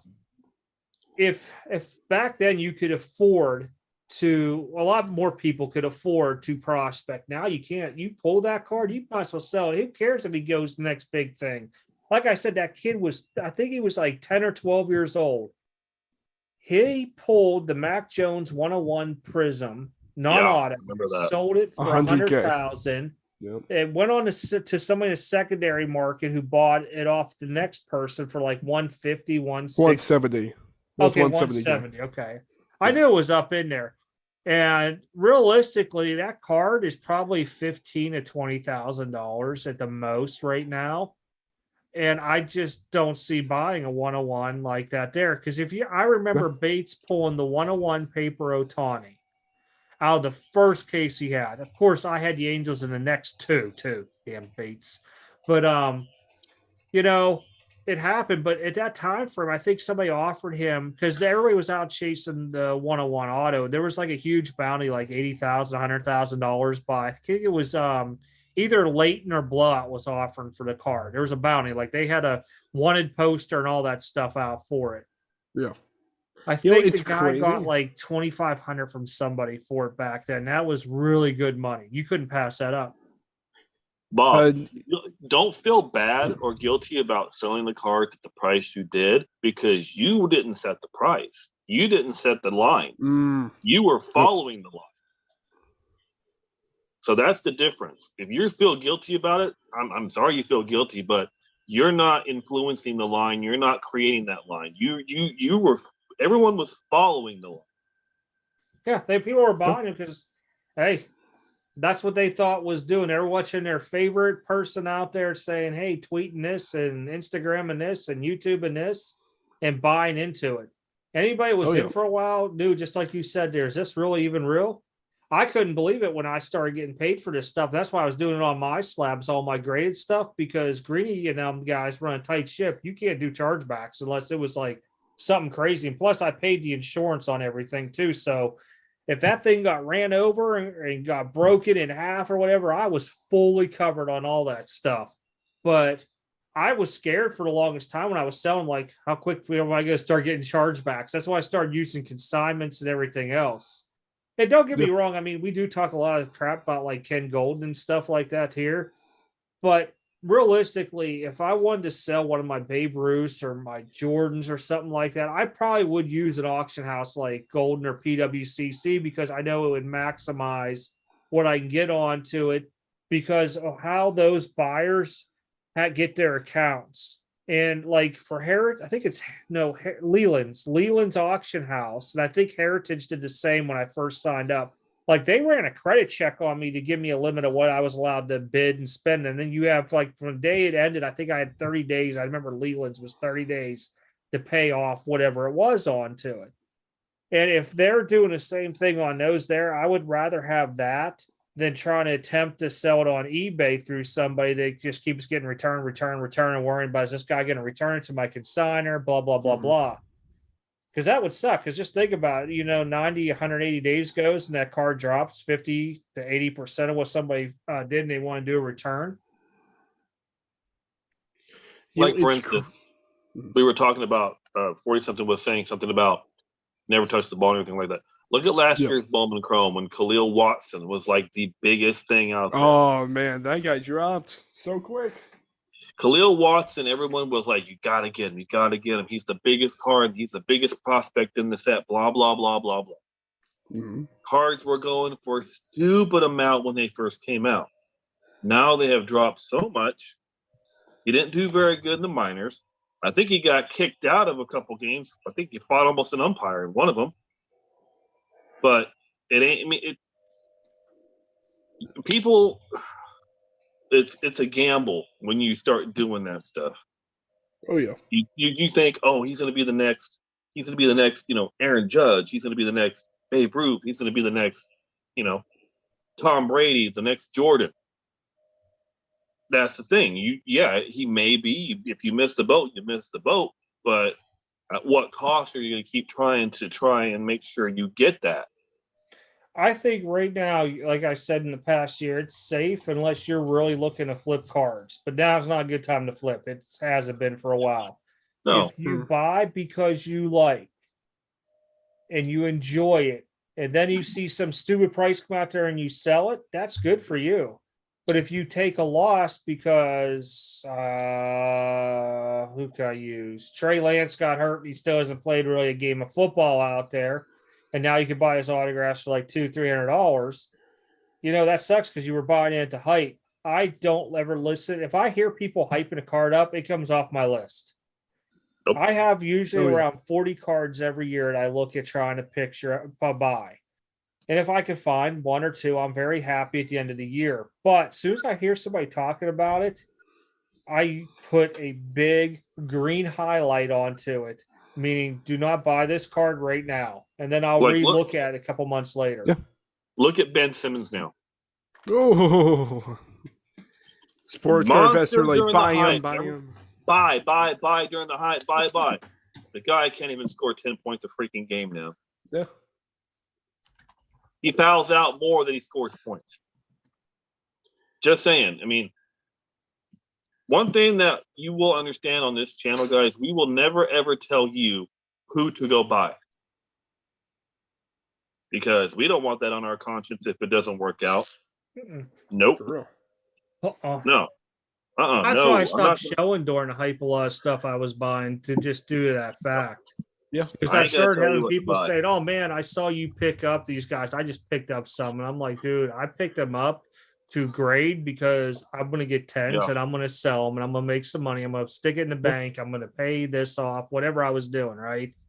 And I was completely honest when DMs on Instagram, DMs Instagram. And then through emails and stuff that I was getting because I was like, hey, I might need to stop this. And I remember talking to a few people about like, I got to stop showing what I'm picking up. And that's why I really started looking at card shows. And I picked this up to go sell on WhatNot. I started specifically saying that. And there was like times where I said, this is for my PC collection, or this is something I'm holding for a while. And somebody like the Barry Bonds thing, if somebody offers me something stupid crazy, I've been looking for it for a long time. But come high or dry, when I start hitting my late 50s, I'll probably have nothing left to really do. I might still collect cards, but I guarantee you I won't have the stack that I have now. I'll have already sold out because I'll be wanting to be that guy who goes to Vegas and I sit there and scream at the slot machine while we're live on YouTube. Like I bought this, but this is a PC card. Mm-hmm. I'm not telling you to go get Trevor Lawrence because everyone's on the fence on him anyways, but that's my guy. I like him. Yep. Got it for a reasonable price. Gonna grade it. It's gonna be in the PC. That's my thing. But I'm not. Exactly. You're on the you're on the Bull train, huh? 40 something. Be careful. Oh.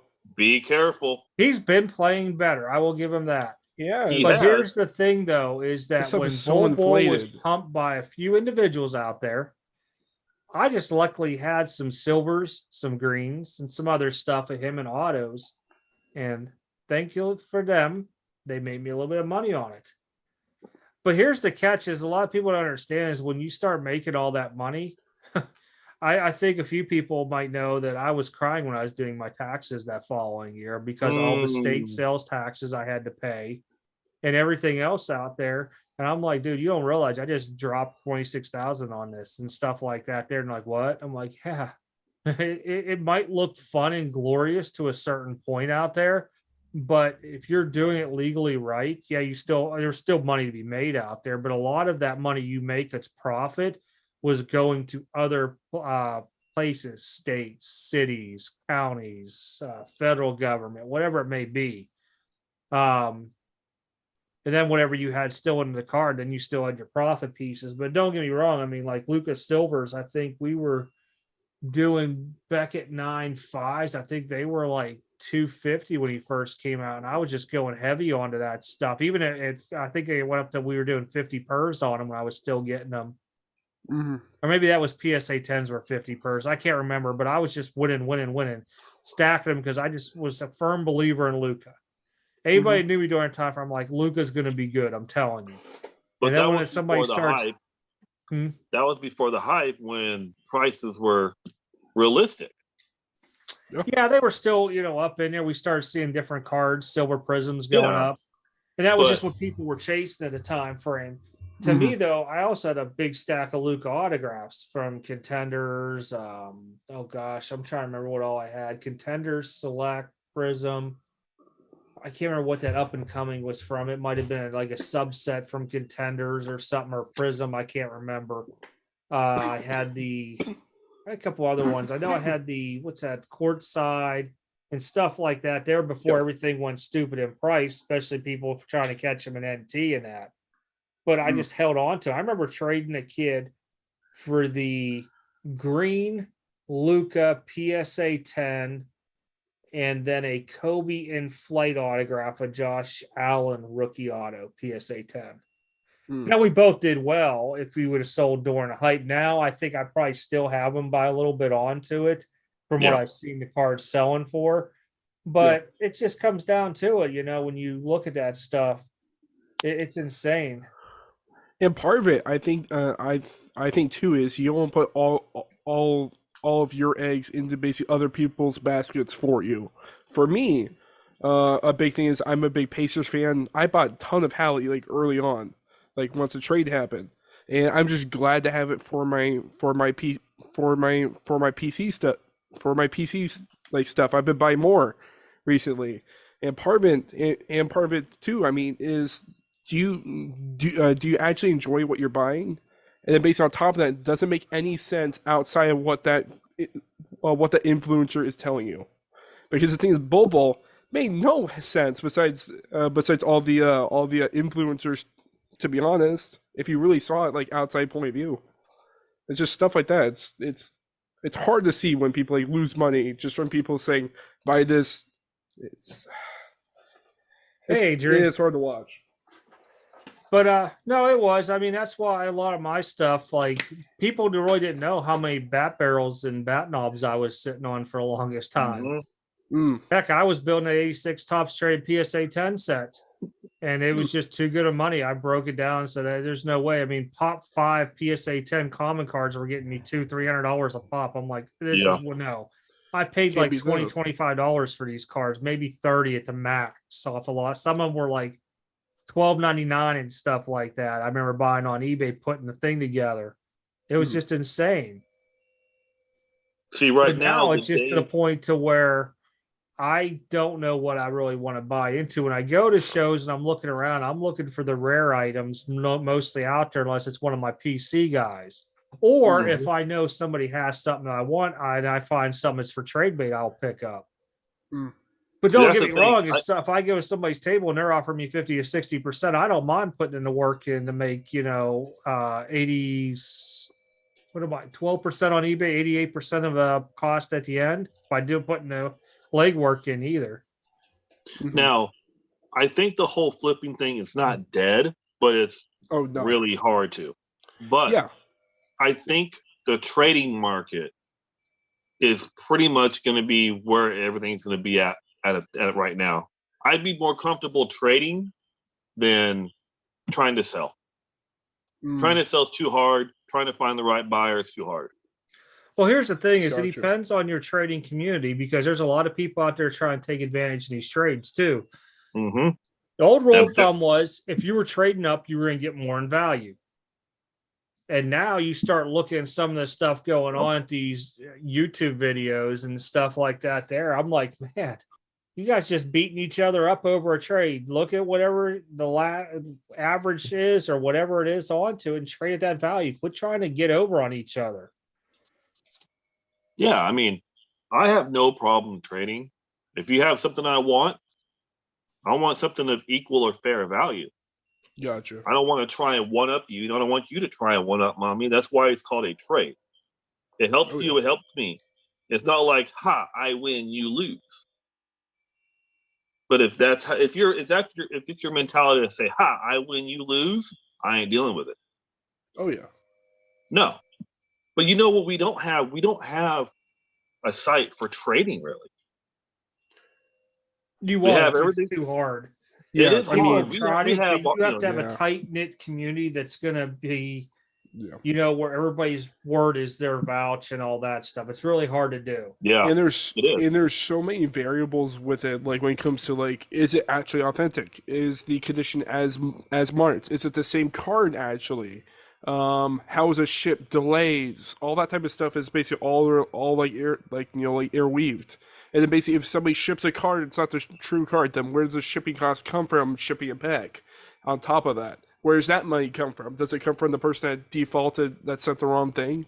And a bunch of other legal stuff about you handling other people's cards and sending, if you actually send out the wrong cards to somebody else, like insurance and in the liability coverage there. I mean, there's so many things wrong that are so hard to handle a trading platform. It's gonna be hard for that to actually be a true, genuine thing unless it's a small community thing, like what Jason's saying. Honestly, because we thought about hosting a trade night in Louisville, and not at a card shop or anything like that. Renting a room out up there where you can get about 150, 200 people in there. You throw the tables in there. Now, the catch is going to be is you got to pay for that room. So what you would want to end up doing is you have a little section where people can sit around in chairs. They won't have a table. Then if you want a table in there to set up your stuff to do trades into, you could sell a table to somebody for like $40, which would host 6 chairs. So a group of guys could go in there and pay for it, but it would cover the cost of the room overall.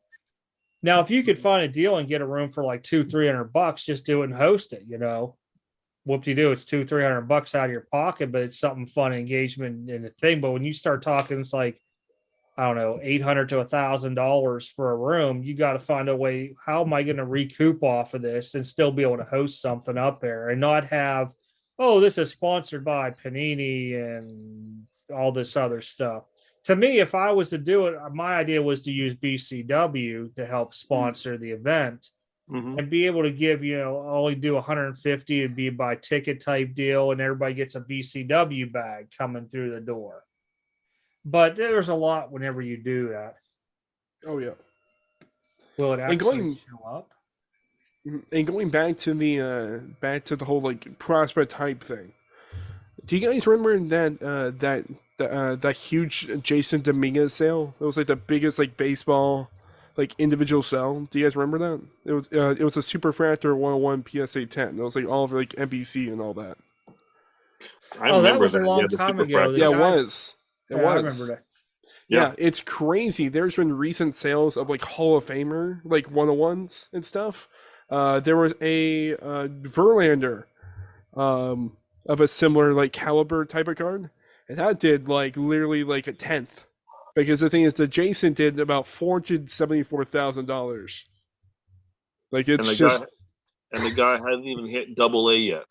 exactly. That's what I'm saying. You're paying for prospects who these are what ifs. You have no clue. The guy could go out and do something stupid and his career is gone, then you just lost all that money. Mm-hmm. You're taking massive gambles on something like that. That's a massive gamble. And the thing is, I don't even think it's a massive gamble. You're buying directly at a loss there. Think about it.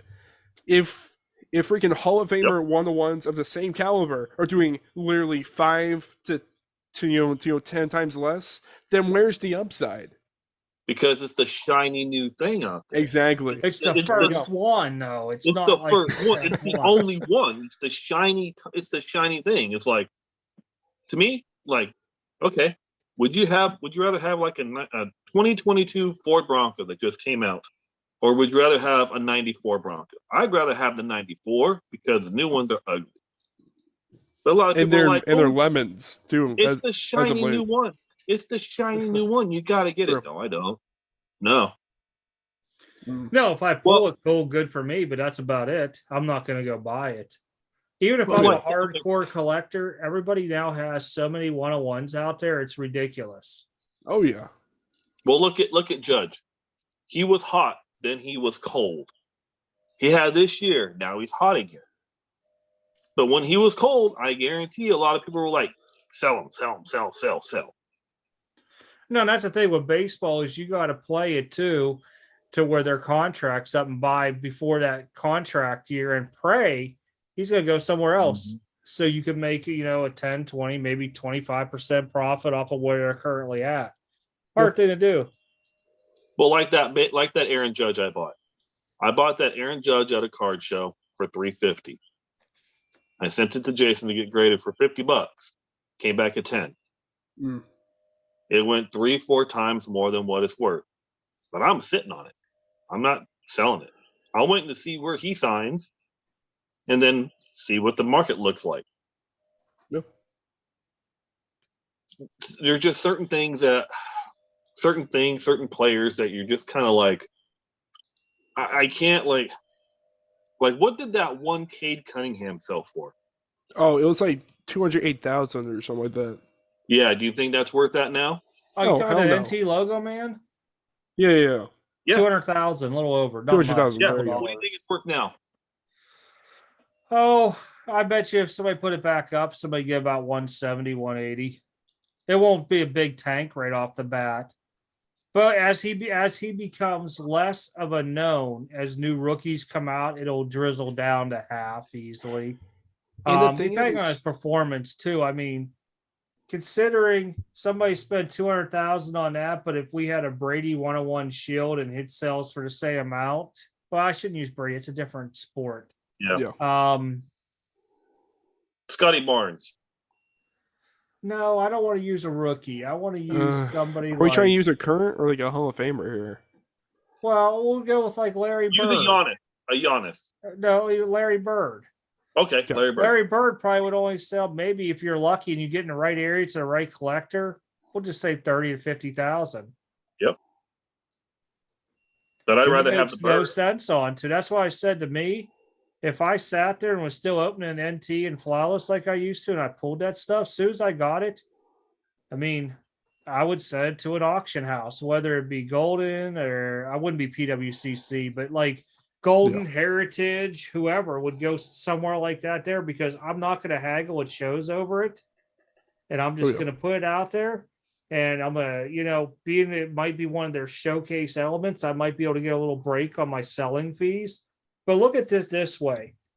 For Golden, if I paid $1 million for a card, I got to pay a 20% buyer fee. That's $1.2 million. How much do you think that seller's paying? Now you want to know why he has a 9-figure bank account. Okay, if a Jordan can tank 600K, then why buy a prospect? Okay, the prospect is the dream of buying low and selling it astronomically high later. But sometimes, a lot of the times, 90% of the time, that don't work. The Jordan rookies are going down because there's a lot of them. Well, baseball is like that because a prospect could never make it up out of the minor leagues because you got 3 freaking minor leagues in it. When you look at football, what sucks is it's a huge draft class. Okay, you go 6th round or something like that. There are too many players into it. But your first rounder, you're more likely going to get some playing time that initial season, so you can make determination quickly onto that. Basketball is 2 rounds. That's it. You have a better chance of picking a basketball prospect out than you do any other sport, and that's to include hockey out there. But I think with the 86 Fleer Jordan tank, and it was due to the hype of the whole thing. Like, I couldn't believe that thing was selling over $1 million at one time frame. Why do you think I didn't? I've been wanting to get a Jordan rookie. I didn't buy one. I traded for one. A bunch of slabs that I just knew I really didn't care of what happened. I'd rather have traded some slabs that I didn't really care about instead of forking out cash for it. So to me, I did good. I traded all those and I got a PSA 8 Jordan rookie. I've always wanted a Jordan rookie. It's one of my white whales. I've never had one. I got one finally. But I was more comfortable trading my slabs that I had instead of giving my cash. It was just more. I have a John Elway and a Joe Montana rookie auto. I have those. In person. Or whatever, TTM or whatever you want to call it. Yeah. I'm not talking about an Elway or Montana rookie auto. I'm talking about getting one that came out of a pack of cards.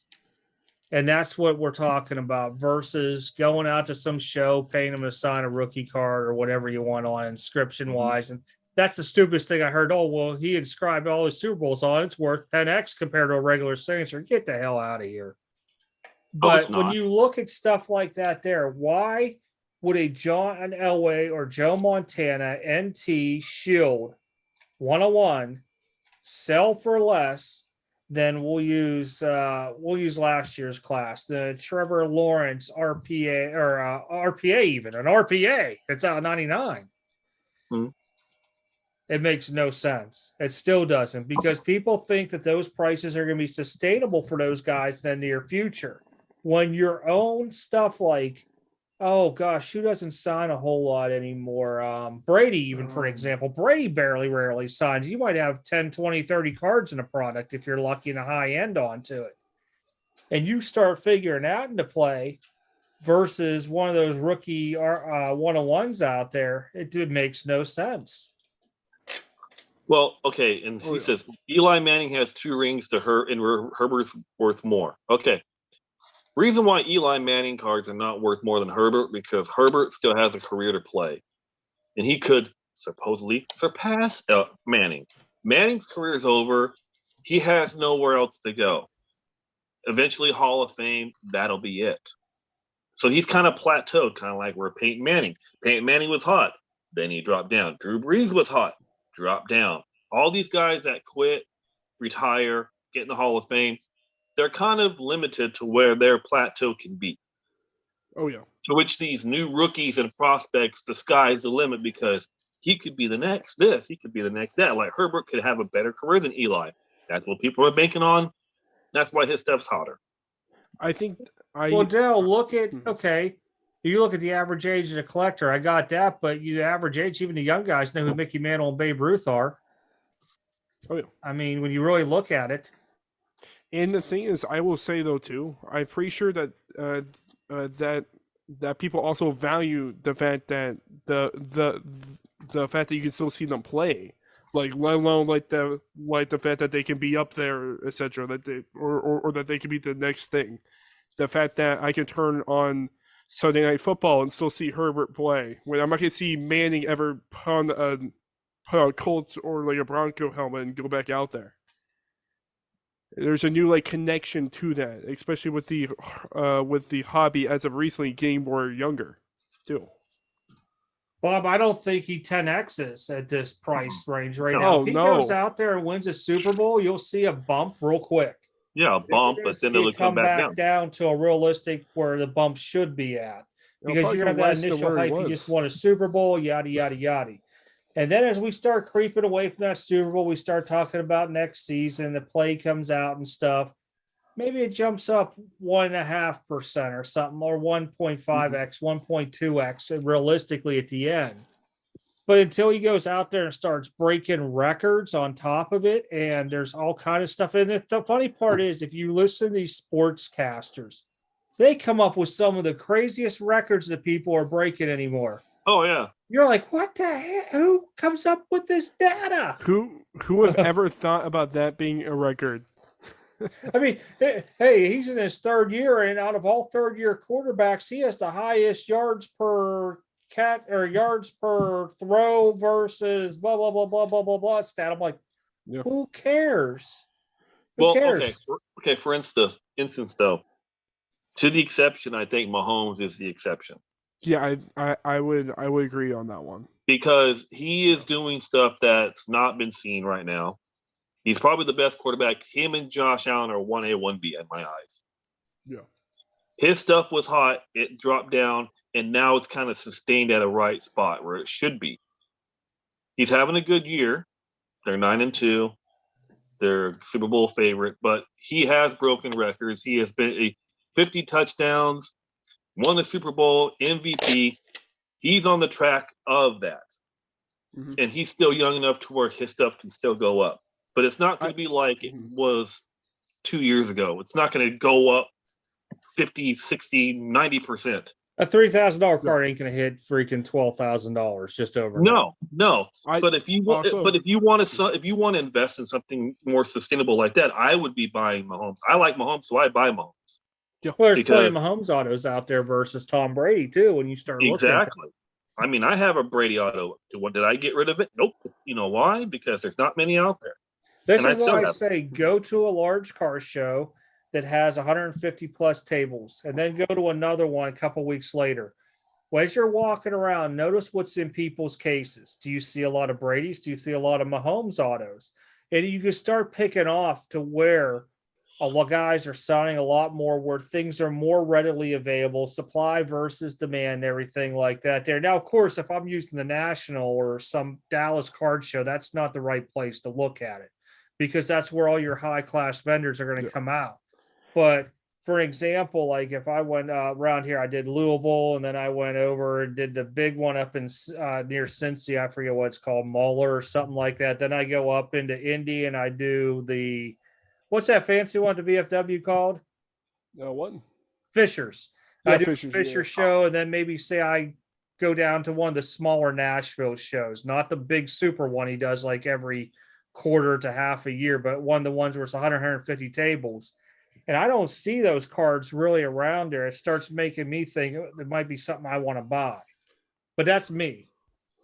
And the thing is, I would say, going back to a 40s point, I was about to mention this. I was just about to mention this actually earlier.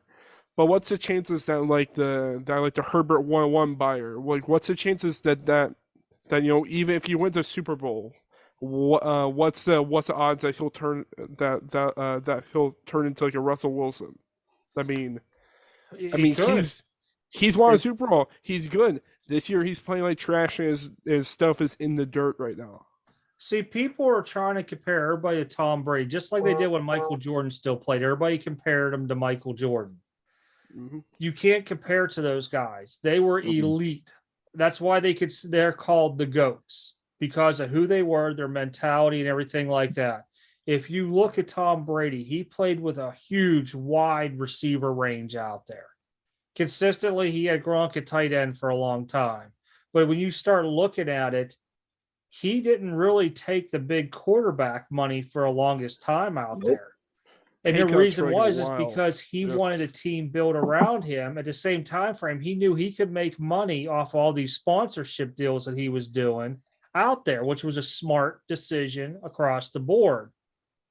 And when you have somebody like Mahomes that took some stupid contract out there, they got to keep restructuring to build a team eventually around him until that cap gets up to a point. But when you do that, you're going to have other players that are deserving of bigger money too. It kind of hurts. And that's why I say you can't compare to people like Brady to Michael Jordan out there and stuff like that there. Even Kobe. Kobe took a long time before people started recognizing him out of Michael Jordan's shadow. A very long time. Like Jordan after the Wizards, probably maybe 2-3 years later, people started really seeing Kobe for the killer mentality he had out there. You're not going to see that every draft class or every 10 years in a draft class. You could have big, long periods where there's not going to be anybody like that. But when you start comparing to that, I don't think it's a good thing to do offhand. At the same time frame, when you start looking at a sports card piece of it all, by the time they say somebody starts getting in that conversation, talks they've been in the league 10 years plus, how many autographs they have versus how many autographs these guys sign? Even after they retired, I guarantee you it's a small percentage compared to that new guy coming in. So there's a lot when you have to look at that don't make a lot of sense onto it. Okay, so all the people in the chat are poo-pooing Mahomes. Okay, besides Mahomes and Josh Allen, what other quarterback would you rather be buying right now? Jordan Love, I bet. There you go. Perfect buy right there for you. Jordan Love, right at the peak. Rodgers is out. Perfect time to buy. I'm telling you. Sports card investor right here. I'm telling you. Forecast. It'll go up 4 times. Trust me.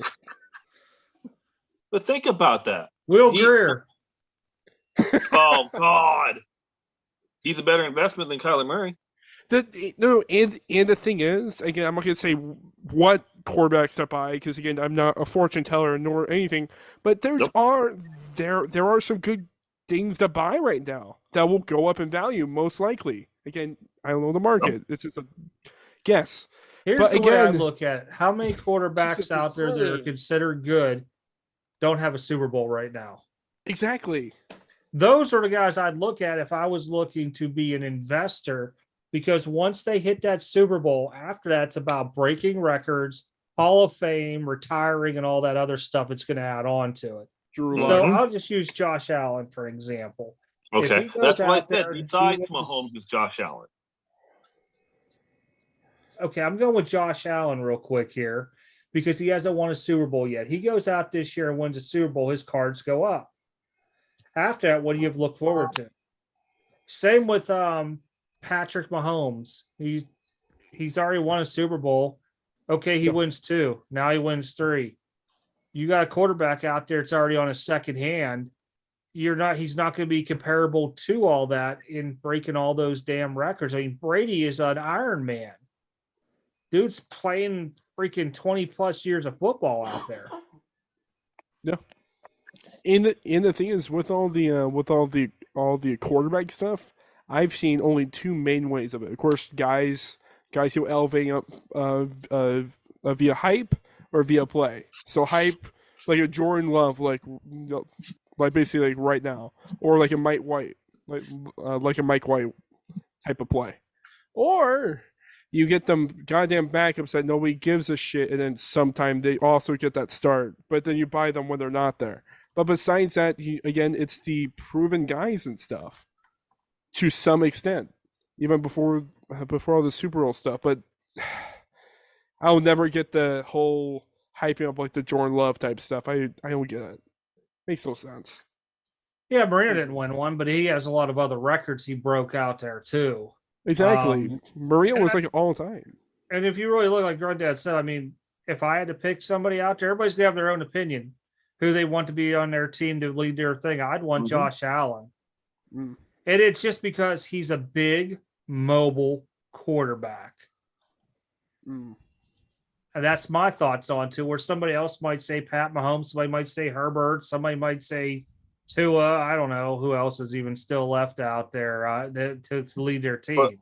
But look Jalen But Hurts you have to build a team around him too. Jalen Hurts is 9-2, but you don't see everybody. I mean, people want him because of the record, but no one's saying he's elite. The numbers aren't there for Hurts. He's a running quarterback. Exactly. I guess going back to the whole running quarterback thing. What about the Lamar Jackson like contract stuff and all that stuff? Haven't heard very much about that this year so far. Early on, he was playing well. For who, Lamar? Yes, Lamar. Yeah, but he's not been doing good lately. Exactly. I don't know Lamar gets a ring. I don't know. He has no receivers, and he is one hit away from having no more running. Like literally his best two receivers is Mark Andrews and Duvernay. That's it. Bateman's not even there right now. He's like out for the season. Yeah. And the thing is, Bateman, now keep in mind, I've been buying him a little bit here and there for basically PC stuff. But the thing is, like, even when he's in, he barely gets the ball at all as of late. Yeah. Like it's they just let my Jaguars beat the Ravens. What's that say?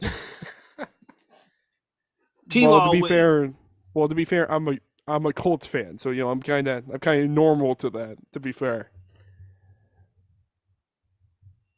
Okay, I see companies want more. Yep, exactly.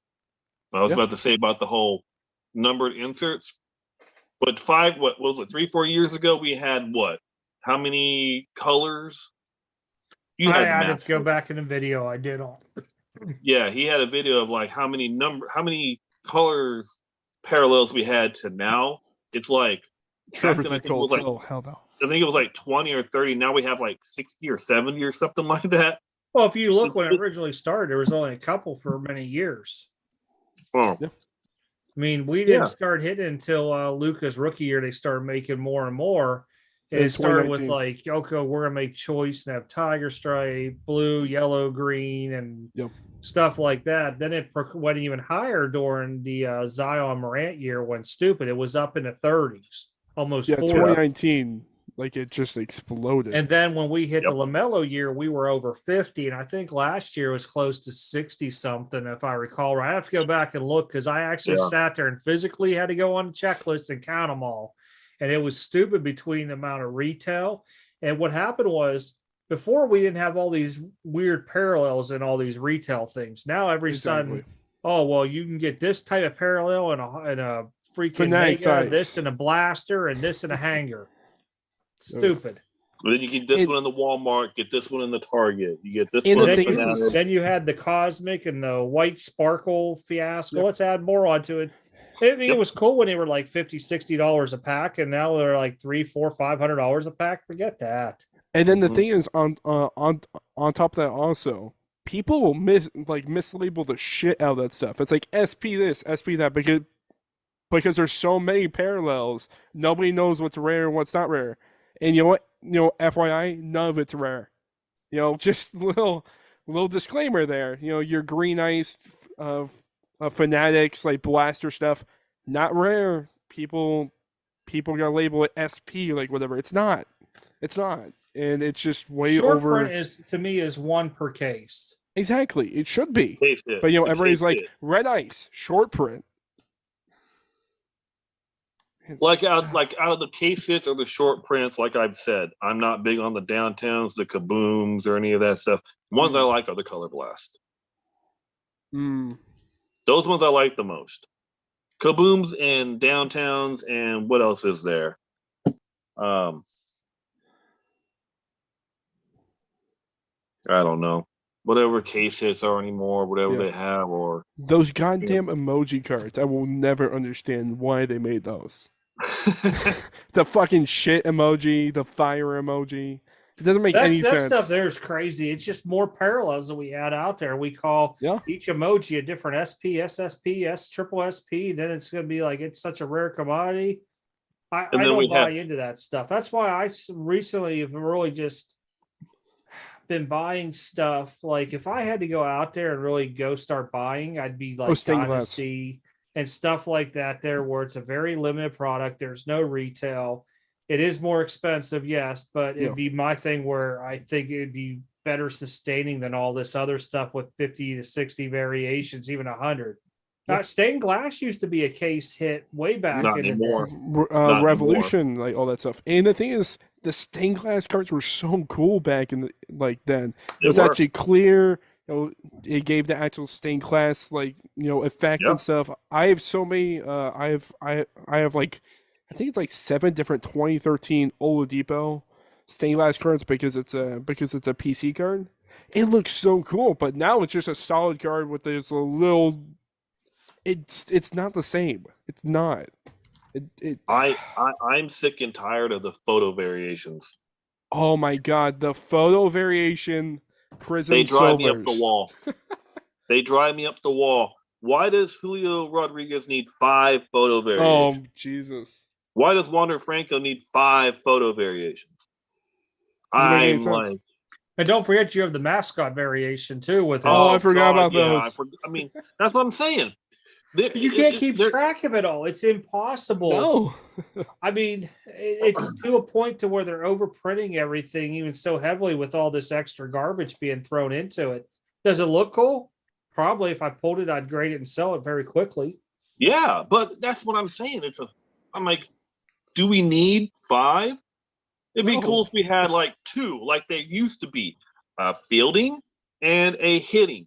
Or if it's a pitcher, it's like he's pitching or he's in the dugout or something like that. 2, there used to be only 2. That would be fine. That was cool. When you have 5, it's like, come on. You know what I used to hate the worst as a breaker was the Jackie Robinson cards with the jersey swap. Shit. Because half the time you couldn't even see the 42 on it. Or was he have 42?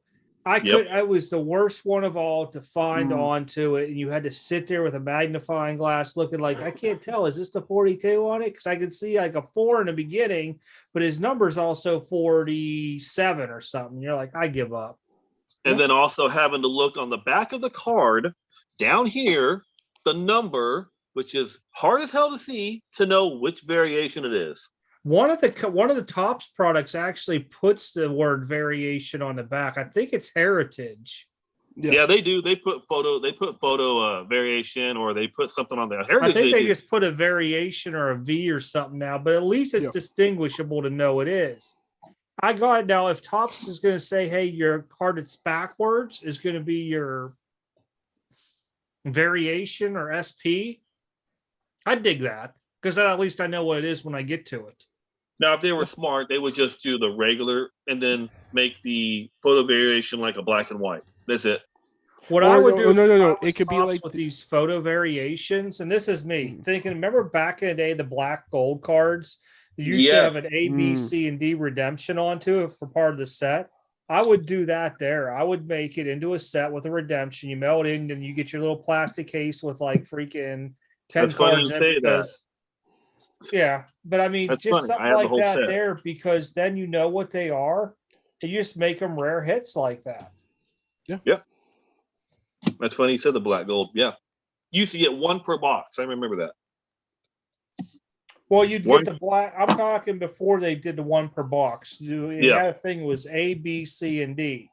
Yeah. And I want to say it was probably one of those in every couple boxes that you would buy. So you'd have to mail them off. But back then they gave them to you in a little cello pack coming back in the mail. Now we're a little more advanced. We could put them in a freaking 10-count box or something and mail them back. Yeah, those. These. Because I still got a couple of the sets and stuff. Yeah, I got the full set. But if they did something like that there, I'd be more appealing to it because I'm not having to figure out, is this a Gypsy Queen reverse logo? Is this a photo variation? Which photo variation of it is? It's ridiculous. Oh, yeah. No, there's just... The old FF card, I love it. Yeah. Then you got the white box, you got the scribble box, and you got the blacked out box. There's so many, just like the Marlboro thing on the Randy Johnson. You have the full ad, you have like the regular card, it's all blacked out. Then there's like something, I think a red background. I forget it. There's a bunch with that too. Mm-hmm. Yeah, but that's what I'm saying. It's just the more stuff for them to pump out, the more stuff for you to chase, the more stuff for you to just get more confused. It's just, I really, really pray and hope fanatics realize and look what the market's doing right now and be like, look, we can't just keep pumping. We can't pump it all out. They will. Oversaturate. No, it is going to do that. They're going to continue doing it till they learn their lesson. That there's stuff that people get tired of it. Their sales have to drop. The prices of the boxes are going to have to drop, which means whatever they're paying their people to make the cards is going to have to drop in price too. It's all going to come down to until they can come out with their own, what does Tom Cruise call it, a flugel binder, their own flugel binder that's going to make sense out there. And I mean, to me, get rid of redemptions. If you can't get the guy to autograph, forget it, that product. Concentrate on your big, heavy, high-end products for that autograph. And the rest of this stuff, if you're going to do redemptions, do it like, hey, you want a freaking box of cards or something like that. Them special rare redemptions. Because somebody just pulled a weird redemption the past 2 weeks. And I've never seen it before. It was out of, I believe it was a Panini product. And it was a 101. It was like a gold-plated card. I heard of them, and that's how rare it is. It's a redemption thing, but they already have it made. They just didn't put in the packs because you could weigh it out. I think that's smart. See, now, just like they used to do with the glass cards back in the day, they were all redemptions. If they were smart with they should make the Logo Man's redemptions. That would be fun because you can't pull it. You have to get the redemption, and they can make the Logo Mans. They don't have to sign them. No, I mean you could do stuff like that too. That's fine and dandy. Yep. But when we start talking about card conditioning and the way stuff's being packaged, one touch whenever they come out. But I agree. But I mean, I'm just thinking because you have so many variations of stuff out there, and the word redemption has turned into one of the worst words in the hobby out there, minus some of the bad influencers that are out there. But I mean, if you really think about it, you started making stuff like that there to where your redemption could be like a box of cards. I mean, you could put a free box of maybe in an upcoming product in there that you're guaranteed, or your white sparkle packs. That would be cool as a redemption. There's plenty of different ideas you could do and float. And there's enough people out there that are card smart on what people would want to, that you could just ask surveys on to. Now, granted, you start asking surveys, you get every Tom, Dick, and Harry. But if you find the right people who have been around for a while, they can give you ideas in a room. What they used to call those things where they used to put like 20 people in a room and they used to come up with a good idea fairies. I can't even think of it. But if you did something like that there to where you have pure collectors that are talking about this. Focus groups. Yeah, a focus group. It would actually probably help out a company better than listening to your guys who are fresh out of college in some kind of marketing major thing, or they're coming from a different industry and have no idea about cards, and you're putting them in a leadership role, and it's just going to tank. It's going to set yourself up for failure. They need to get redemptions, not autos, no more. No more auto redemptions because you have to hound the player. They need to make the redemptions like out of the low print chase cards, like the ones out of 5, the 1 of 1s out of 10s. Then you will. I don't know about that. They don't have to do that. Then you'll be chasing the redemption. You won't be chasing the auto. You won't be chasing the redemption auto because you never know if the guy's going to sign. At least if you buy a team in a break, you're trying to get that redemption card to get that 1 of 1 in the redemption then. See, when I think redemption, I want something that's going to be worthwhile. Just because you're making some Logo Man redemption, I don't think that's going to appeal to the public. A lot of people are going to want to pull that live to have that feeling.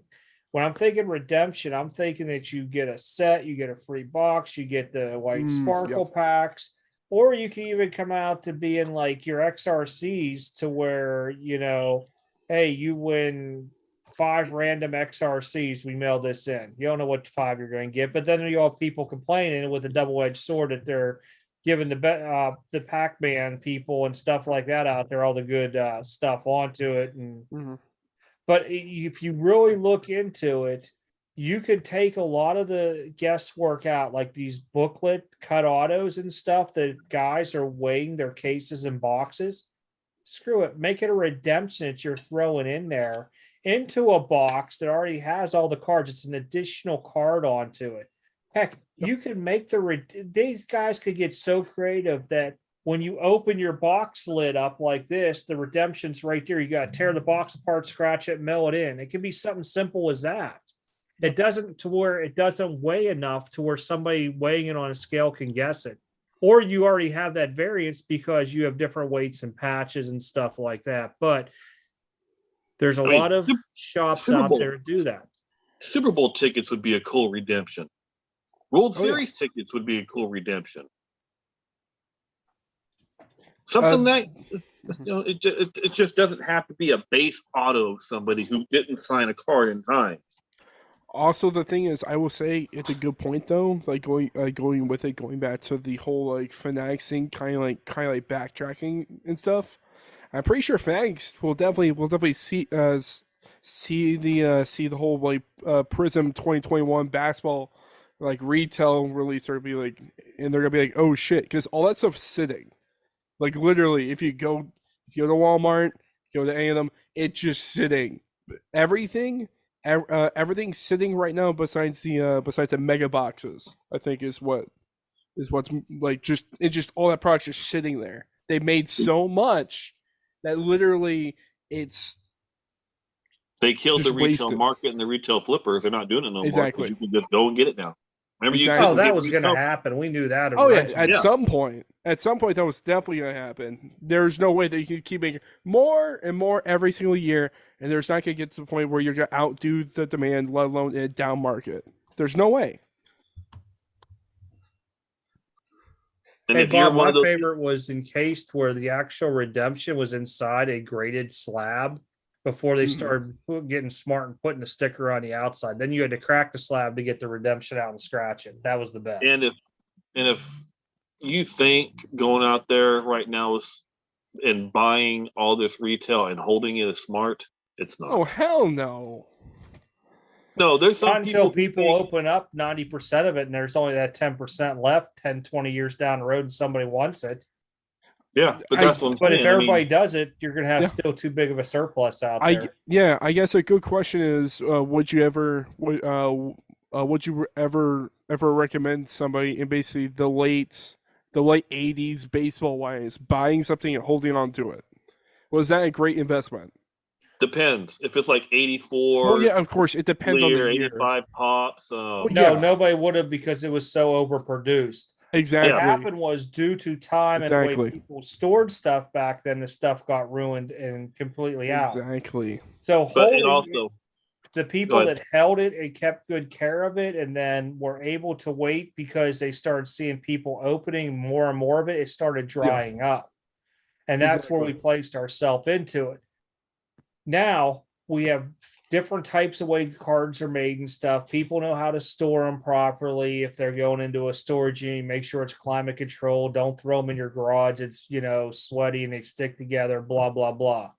Back then, nobody knew that stuff. I mean, look at the old 93 SP, all that stuff bricked. Look at Fleer Ultra from back in the day, bricked. Even Upper Deck bricked. Well, not now just we're a little bit smarter how we store stuff. And you also got to take in your consideration. And back then, you had a lot of stuff like tornadoes might have came through, hurricanes, whatever, to wipe a portion of it out. A lot of people just burn it because it was just sitting around for freaking firewood. But what the problem also is, with it being so mass produced, the quality of it was shit. So if you actually find a good quality, like for instance, if you find a great quality Ricky Henderson rookie, you know how many, like a 10 is really, really, how many, what's the pop on a Ricky Henderson 10? 20-something. I'll check. Hold on. 20-something. That's what I'm saying. Look how hard it is to get a 10 on something like that, even though it was so mass produced. Like, I mean, just finding the condition of the card back then is hard. Yeah, 25. Yeah, 25. Only 25 10s out there. How many? I remember when there was only 13 of them. But I'm just amazed because how many there are still out there, but they're all in bad condition because you didn't know. Well, that's just not even due to that. A lot of them had centering issues, which was the production of the cards too. Exactly. Do you really think anybody back then was going to say that the sports cards were going to go up like that? Nope. No. And the thing, Surprisingly, a lot of people didn't know that back in the 50s how much that stuff was produced. I actually had found pictures of the old, was it Kaufman's and a couple other stores? I can't remember, like GB's and some other ones that used to sell the old boxes into it. So there used to be like a display thing onto it. So like 52 tops, there was actually a lot of wax from that year. It's just that stuff didn't hold over time because of that. Now people, I mean, hell, even stuff in the 90s, it's hard to find good pops on stuff, good condition on stuff. And that's the biggest difference, I think too. I mean, even looking at the most recent Prism Silver like cards of like Scotty Barnes PSA 10s, it's already like a pop 40 or like 50, and it just came out not too long ago. And those are known for having centering issues. But again, it literally already came out. It's already a pop 40, and Scotty Barnes. This is a crazy prediction. Scotty Barnes is not going to be what Ricky Henderson was for baseball. So, I mean, but that's why old cards. It's impossible. And that's the thing is, you can't even compare the last 10 years of cards because of the different quality, the different production, the different parallels, and everything like that. And by that, I mean, I mean the wax. The wax specifically, there's gonna be nothing there that's gonna really hold the value in the same way, even as like the '80s baseball stuff did on the select certain years. Well, look at this: the Mark McGwire USA card, very sought after for a long time.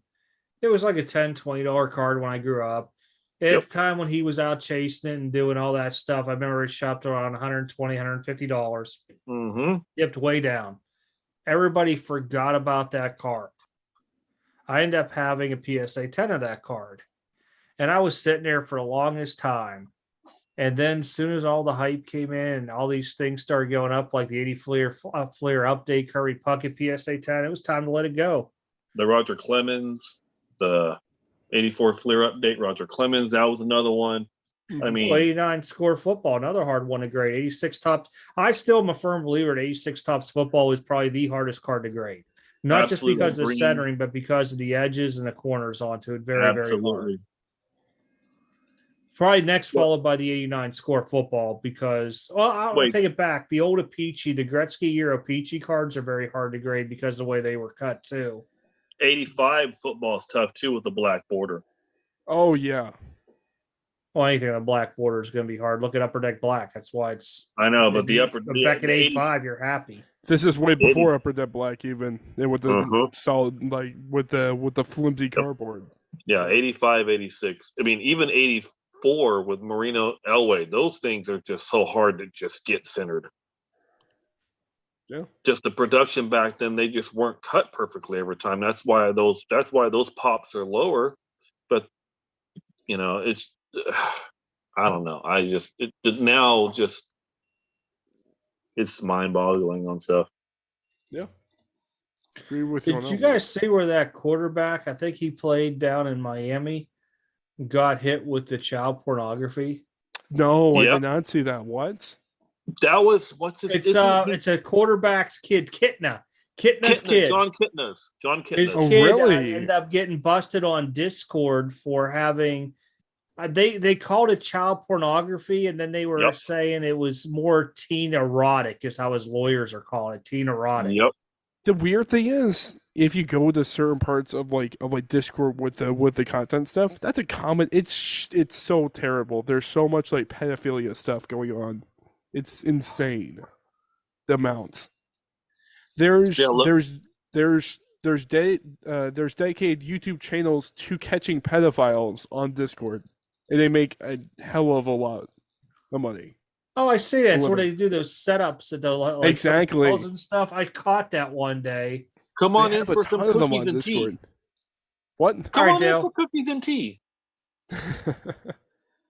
Florida catch Gators. a That's who the predator. team was. Yep. Florida Oh, Gators. gotcha. Jeff Wilson's favorite team.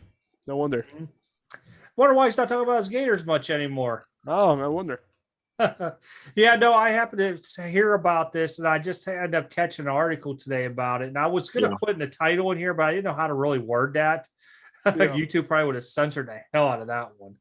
But it was Kid Does Kid. It was on Discord. Then they went on his phone and they found a couple other pictures on it as well. I think there's like a total of 5 pictures. Well, the ones on Discord weren't like he didn't take them or nothing like that. He said they were like passed around. He didn't know it was, you know, they were underage, blah, blah, blah, blah, and all that stuff. It's just as bad. Yeah, well, he's not playing football currently. We'll tell you that. He's home in Texas with his daddy.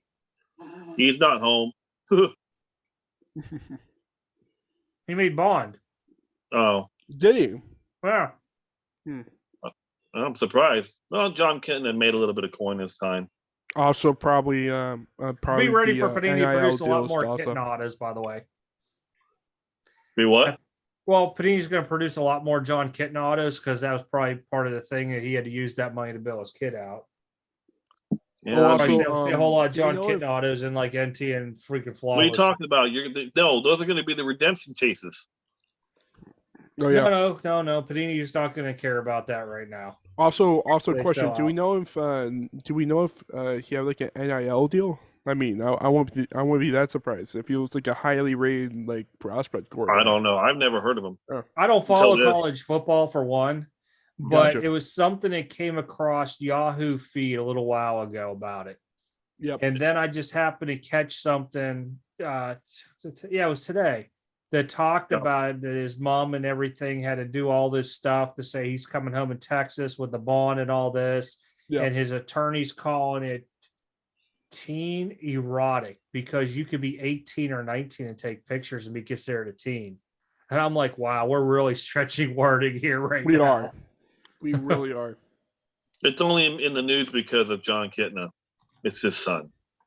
Kitna played what? Well, the it's Seahawks, not even that. something like It was a quarterback in college. It would still make media regardless about Oh, it. yeah. It was a big bust. And when he was talking about the bust off of Discord is what maybe, re-hit my head onto it. Because honestly, I wouldn't have really remembered John Kitno if I didn't read it today. I'd have to Google it right now. But, there's a lot of strange stuff out there. Yeah, especially just like Discord stuff. Like I will say from his different servers and stuff, I've seen some nasty stuff on there, like on Discord. There's been some nasty stuff I've seen. It's insane. Well, I've heard people were trying to make it in their own little personal OnlyFans on there. Oh no! Oh, even worse. Like I don't know if it's I was YouTube trying to be safe. the most polite I could off of that. Oh yeah. Yeah. I mean, it's. Whew. Because everybody can relate to what OnlyFans is, and then think of something about 10 times as worse. Oh yeah. Mm-hmm. Oh yeah. Oh my god! I've even seen I've seen people set up like OnlyFans type of like subscription stuff for pictures like through the servers. It's like it's insane. I don't know. Who's the picture that was taking all the sex pics of him and his wife? Was it Verlander? I don't know what you're talking about, to be honest. Somebody in chat knows this. I don't know what Jason's looking up in his off time here. I don't know. No, it was all over. I don't know what you're looking up when we're not streaming and stuff. I don't know. No This way. is That's what you get on like preference. Yahoo and stuff like that on the top page. Oh, gotcha. You know how they have like the big picture and like the 5 scrolling ones below? There Yeah. was something, I can't remember. It was one of the current pictures. So basically, like some pictures were leaked, like what do they call that stuff? The flapping, or whatever it was. It was something like that there, but they end up The way you Jesus. All I right. don't know what the heck the thing was called, but anyhow, there was like pictures of his wife's phone, them doing their own little private stuff leaked out. And she was kind of famous in a way too. I'm just going to look up who Verlander's wife is. It was It'll Verlander. come out. Kate Upton. All right. That's who it was right there. All right, I'm gonna go on incognito and look this up, see what the hell you're talking about there. No, I'm Yeah. No, I'm good. No thanks. Well, I just typed I'm in not saying you Verlander's guys wife. should. I'm just what the fuck. Yeah, it was on there. It was all over because she was disheartened. I remember Kate. saying, Oh yeah, Kate. Kate Upton. Yeah, Mhm. she's like actor and stuff, right? She was a SI model Oh, gotcha. who did like 2 movies, and I think that was it. Oh, gotcha. But there were some crazy pictures that were floating around that were leaked off of her, I believe, phone, tablet. I don't know. This was probably about 2 years ago. But it's just crazy stuff like that there that you don't even think about, and people do, and somebody hacks your stuff, and boom, next thing you know, it's all over the place. Oh yeah.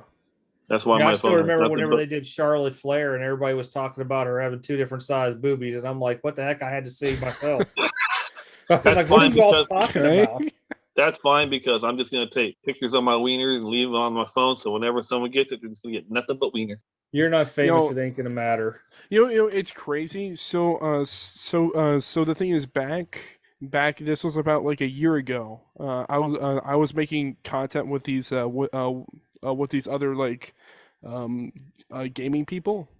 And so basically, we fish scam calls, and basically they would basically team view into your like computer, into your like phone, or whatever, and we purposely set up. It was a virtual a computer machine on basically our computer, and so basically we set up like Grinder and all this stuff. So instantly when they sign in to steal like your bank info and all that stuff, all they saw was just a bunch of gay porn. It was amazing. It was great. It was amazing. and then the thing is, I remember there was this one like Indian accented guy that said, "Oh my lord!" Like instantly when he saw a big, like right on the screen. It was hilarious. I've seen them YouTube videos because they get like an old computer and they mirror another one and all this stuff to make it look all that. They try to bust all the scammers in India and stuff, and by doing crazy stuff. It's some crazy shit. People got too much time on their hands. Hey, I mean, I will say they make bank on those videos by sponsor wise and stuff. I mean, yeah, or maybe they got too much time on their hand. That's some real smart computer people should be working for the government that don't want to work for the government. Oh yeah, like Reddit and like all that stuff. Like that stuff they'll find like that. Where you live, where you're from, what's your first last name, so like a social and all that stuff. It's crazy. Well, man. I think I'm gonna head out since we're talking about that. Yeah, sounds good. It's 11:30 here, so I'm gonna call it a night. I gotta get up early and head to the butcher anyhow. All right. Well, you guys have a good night, though. All right, guys. Hey, we're out, everybody. Appreciate you guys stopping in. Peace.